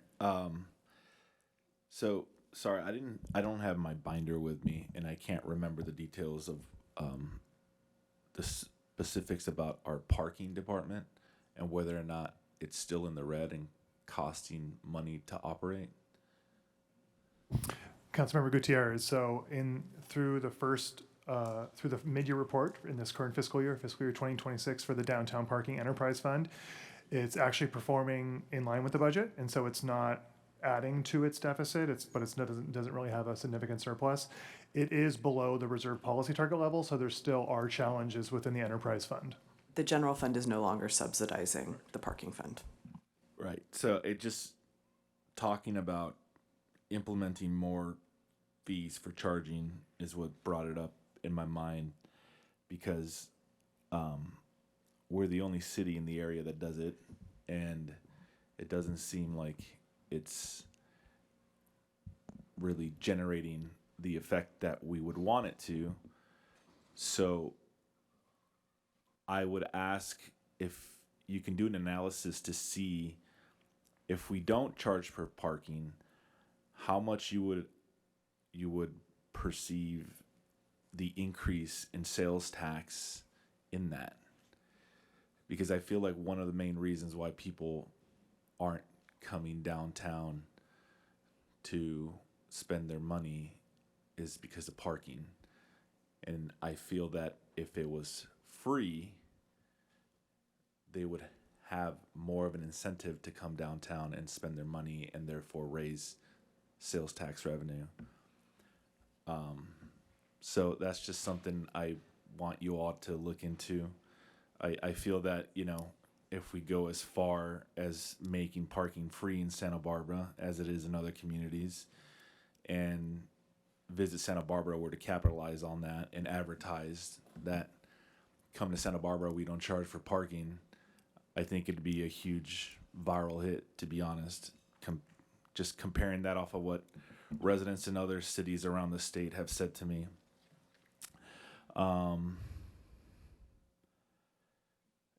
One of the big things that I really want to avoid, that a lot of community members and organizations have come out to me to express, is cutting any type of support or funding for youth safety programs. Now more than ever, we need to make sure that our youth are being kept safe and that we provide either spaces for them or events where we can make sure that they're not getting into trouble and leading productive, healthy lives. So I'd like to strongly dissuade any type of cutting of youth services, because I think now more than ever, we need to make sure that we foster them as much as possible. And to echo, I agree with my council member Sneddon's comments, and I also want to make sure that our events aren't being affected, because again, I've had several people involved with a lot of the organizations that help put on things like Earth Day and Solstice and Fiesta, and they're all very worried about the cut of support from the city when it comes to putting on these legacy events. So I want to make sure that we're being cautious about that as well. And that's all I got for right now. Thanks. Ms. Santa Maria? Thank you, Mayor Rouse. I'd like to start, first off, thank you to our staff. I mean, the work that has gone into reducing our deficit from 14 million to 3 million and potentially a balanced budget. I'm saying that very cautiously because you never know, but it is very encouraging. I think just a testament to the work that our entire staff puts into this. So thank you. And I think I'm encouraged to hear my other colleagues and the things that have been mentioned because I agree with almost all of it. In particular, I would love to highlight Councilmember Sneddon's point about the priorities that we set as a city when it comes to funding, but it also comes to timing. And so when certain things come before us, before others, it is inevitable that the things that come later will be the ones that we will point fingers at and say, well, that's the burden on our budget, right? But it's really important to consider the whole thing holistically. That being said, I'll go into some specifics. So let's talk about the proposal to temporarily table some of the contributions to the local housing trust fund. I think especially because of the timing of how it happened in the previous cycle, that is also why we ended up taking from the reserves. And I want to be very clear that in my opinion, is not a sustainable way of us maintaining our local housing trust fund. It needs a dedicated funding source, and that dedicated funding source cannot be our reserves. But it came at the end, and so that was kind of like one of the only places we had left. That being said, I do want us all collectively to really think about what else could we do if we, in order to backfill that funding, because I mean we're seeing federal cuts to funding for housing and human services. I mean, the HUD mixed status ruling. I mean, there are so many people that are going to be left even more vulnerable than they are now, with housing being one of the biggest issues in our city. This is not the time for us to divest from it, but rather invest in it. And I personally am committing myself and would love my colleagues to join me in really putting our heads together to come up with that dedicated funding source. The in lieu fees that were mentioned is a great thing that I really want to highlight. Those in lieu fees for when developers are not building affordable housing, the idea behind those is that it's supposed to be a way for the developer to say, okay, well, I would rather just build a unit than have to pay these in lieu fees. So the in lieu fees need to have that effect. They need to be high enough to have that effect. While we're on housing, I do support, as Councilmember Sneddon mentioned, the exploring a residential vacancy tax, but I'd also would love to request for our staff to look into a commercial vacancy tax, the legalities and all that, and not necessarily as a tax, as a revenue generating measure, but to change behavior. As we talk about our economic decline downtown, one of the reasons why people don't go downtown is simply because there's not much to go downtown for. So many stores are vacant, and most of the owners who own these storefronts are holding out for somebody to pay more for those spaces. And if we are a community that values the local businesses over these big box stores, then we need to make it more accessible for the local businesses to rent these places. Let me see. I'm gonna go into the events. So I know the events piece was mentioned, and I think especially when it comes to the contribution that our city makes, I think when it comes to looking at all of the events, I think most events we should be careful about seeking reimbursement because they're quite small, right? So Solstice and Earth Day. Fiesta, however, I would encourage us to look very carefully at how we could share those costs more evenly, and potentially reallocate some of the funding and support that we put to Fiesta to the Milpas Holiday Parade. And the reason why I say that is because a lot of the events that we have in our community, obviously they bring the community out, but they also are a way of driving an economic stimulation, right? And so in the summer, we have Fiesta. In the spring, we have Earth Day. And of course, in the summer solstice. We have all these things that happen during the warm months. But the Milpas Parade is the one huge, big event of our city. It's the only holiday parade we really have in our city.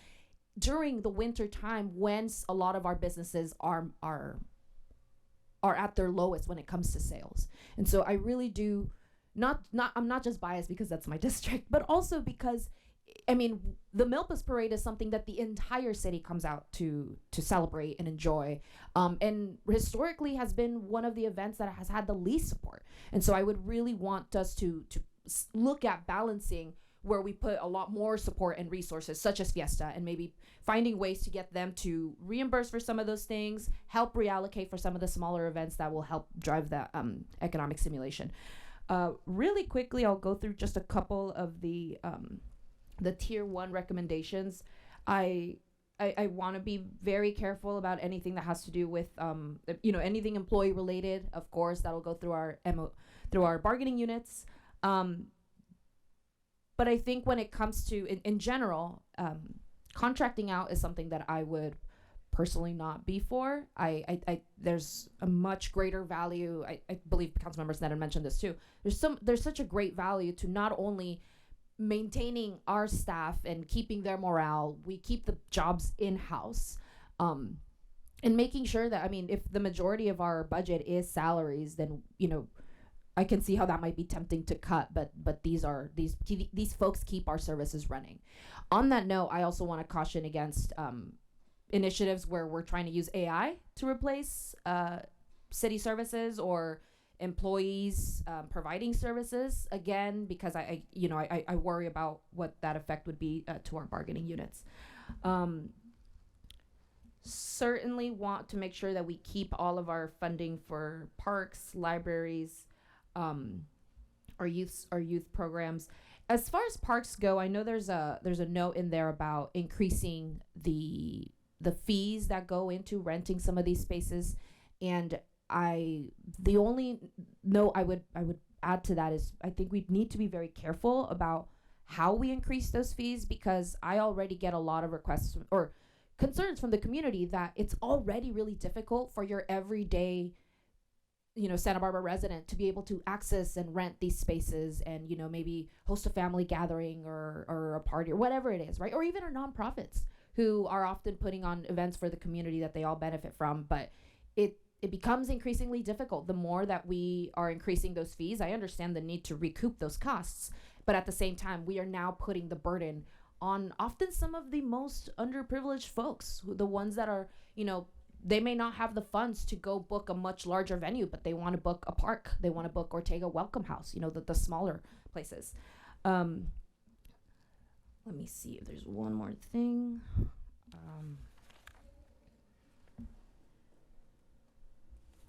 Yeah, I think the last thing I'll say is going back to the Measure I pie chart. I think the Measure I pie chart really, where is that thing? Oh, here it is. I think it's oddly similar to what we see in our general fund. I mean, a lot of these services that our citizens rely on, absent of public safety, often go underfunded. And it's important for us to realize where the majority of our money is going and, reevaluating of is that where the allocation is best. And I do really want to highlight that fire needs to be a priority. Public safety, when it comes to public safety, fire, I mean, it being like less than or a little more than half of what we allocated for police, there seems to be an imbalance when both of them are important for public safety. And so I just think we need a sort of reconfiguration of how we view even just public safety in general, because there needs to be a balance on how we are supporting those, especially with our priorities of replacing improving our fire stations, replacing fire trucks, all these things. I mean, we have these things that we need to fund for the fire department because they've sort of been left out over the years. So I'm encouraged to see that there are some investments in the works for our fire department, but it's something we need to consider because often they get the short end of the stick when it comes to public safety. But again, thank you all for all the work that you're putting into this. Again, I can't emphasize enough the local housing trust fund transfers and all the other housing initiatives. Again, this is not the time for us to divest from one of the most important issues. The final thing I'll say, actually, I swear this is the last one.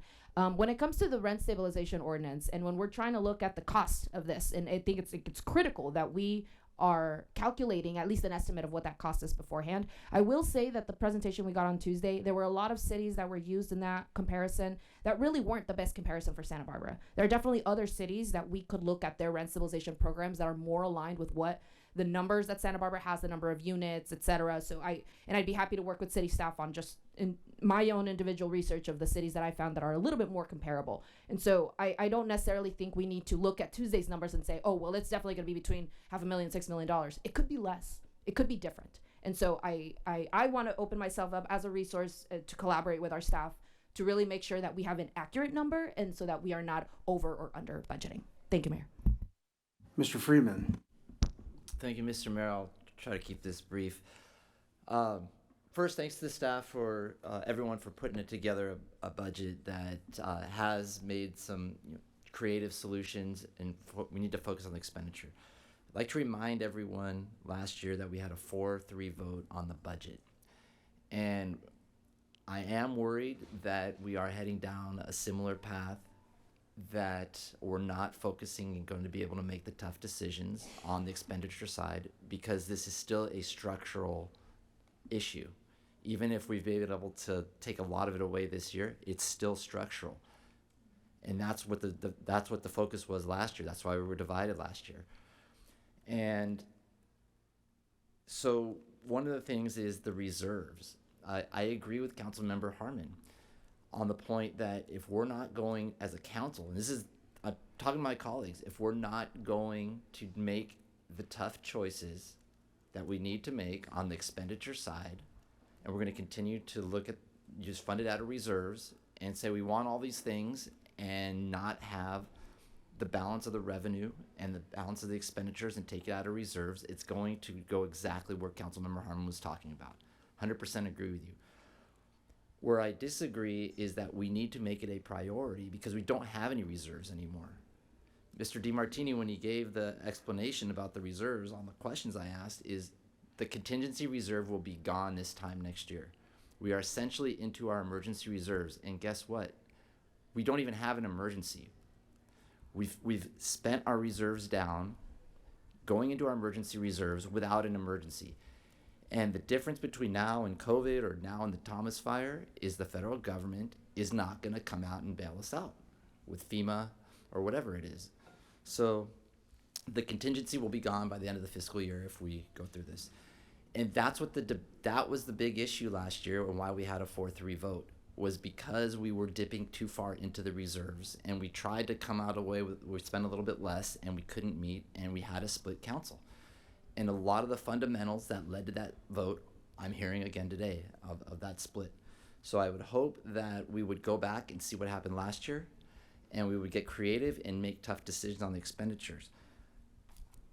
In particular, what I'd like to see from Mr. DiMartini, I'm not going to get into all the minutia that we got into today, is we really need to understand fiscal year 28 as well. And the reason is much of the balanced budget, or it's not balanced, much of the budget that's being proposed for fiscal year 27 coming up is temporary. So what are we looking at a year after that? I know there's some unknowns, but are we taking care of it this year in fiscal year 27 only to go back up to a 17.9 million deficit in 28? It's not, but what is fiscal year 28 looking like? Because I don't want to be in a position where we have the opportunity now to make some tough decisions, and they are going to be tough, and then we miss that opportunity and we exacerbate the problem a year from now. And we're going to put it on new people to solve our problem, because it's going to be an entirely new council next year. Not entirely new, but we're going to have 3 new members up there. And so we need to take the responsibility for it this year. It's as simple as that. The one thing I will say I want to make sure that we do support is the economic development plan. The reason that's important, we've been talking about it for years, is we need to find a way to enhance and generate new revenue without raising taxes that is long-term and sustainable. And if we don't start coming up with a plan, it's going to exacerbate the problem over time. So that's something I'm really interested in pursuing. And I will save my ideas of what I support for the budget deliberations. It's going to be a long budget season, but again, it was a 4-3 vote last year. A lot of it focused on the reserves and not addressing the expenditure side of it last year. And unless we do that, we're going to run into the same problem again year after year after year. And I'm really concerned about that. And again, the fact that we are, even with this budget, even with the great work of staff, we are depleting our contingency reserve and we'll be dipping into our emergency reserves a year from now. That should concern everyone. Thank you. All right, really good. I'll try to make my points as brief as I can. Real quickly on things like Fiesta, different festivals and whatnot. I agree with Ms. Santa Maria that they are revenue generators. I had this conversation with Jim Armstrong many years ago about how he covered all the overtime and the mutual aid and whatnot during Fiesta. And he pointed out and he showed me what the sales tax bump was during that particular time. And certainly now with the film festival happening the time of year it does, it's critical. You know, you'll hear me talk about it a lot in the events coming up, but unfreezing the downtown and bringing back our economic vitality there. Business does generate the sales taxes we need to do all the stuff that we've got in front of us today. So that's really important. Priority of mine, I would like to, at some point, target unfreezing those 3 frozen police positions, and it's not gonna happen this year, but that is a priority coming up for me. I think that the economic development plan, while good, I think frankly the public's a little consultant weary at the point in time, so I'm not sure right now is the time to have that in the budget. To be honest with you, I think we need to go forward, but I think the biggest thing we can do is what we're trying to do in community development, i.e. expedite TIs and whatnot to get businesses open. And the second thing is revitalize the downtown. Let's get that open, let's get it going. That was the wellspring of our sales taxes at one time, it should be again. The irony for me is as we're going through this, and to kind of echo off what Mr. Friedman said about the 4-3 vote last year, the departments are all making the tough decisions. We're not. We're not making tough decisions. We're talking about, well, our priorities we'd like to spend. And frankly, we overspent last year. That's how we got that 4-3 vote. We got into reserves for extraordinary things that aren't normally part of the general fund budget. We have an amazingly great housing authority, but supporting them out of the general fund budget is not what the fiscal bandwidth is of the general fund budget. The 2 new things we have in there were the new flex fund as well as the local housing trust fund. And frankly, those might be luxuries that we may or may not be able to support this year. We have to get back to where we have a targeted reserves. We did this, you heard me talk about it last time. We burnt down all the reserves after the Great Recession in 2008, 9, and 10. We came back, and my first term on council was all about, getting that back. And then frankly, the bargaining units had to really, they participated in a way, paid the price, did furloughs and whatnot. And when we do things like spend or overspend and get into our reserves, we are hurting the future of our ability to deal with our bargaining units and our public safety people and whatnot. We have to prioritize those things first. As we go into this thing, and we obviously had a major discussion about the RSO, but given what the menu was, the suggestions were, where we're gonna go with that, that's a way more expensive program than people were talking about initially. That's not in the hundreds of thousands, that's in the millions. So those are things that right now, we better focus on the budget. We better make the tough decisions. We can't keep spending. Because revenue generation between Measure C and Measure I since 2017, and right now we've got $45 million in new revenue, and we're hurting.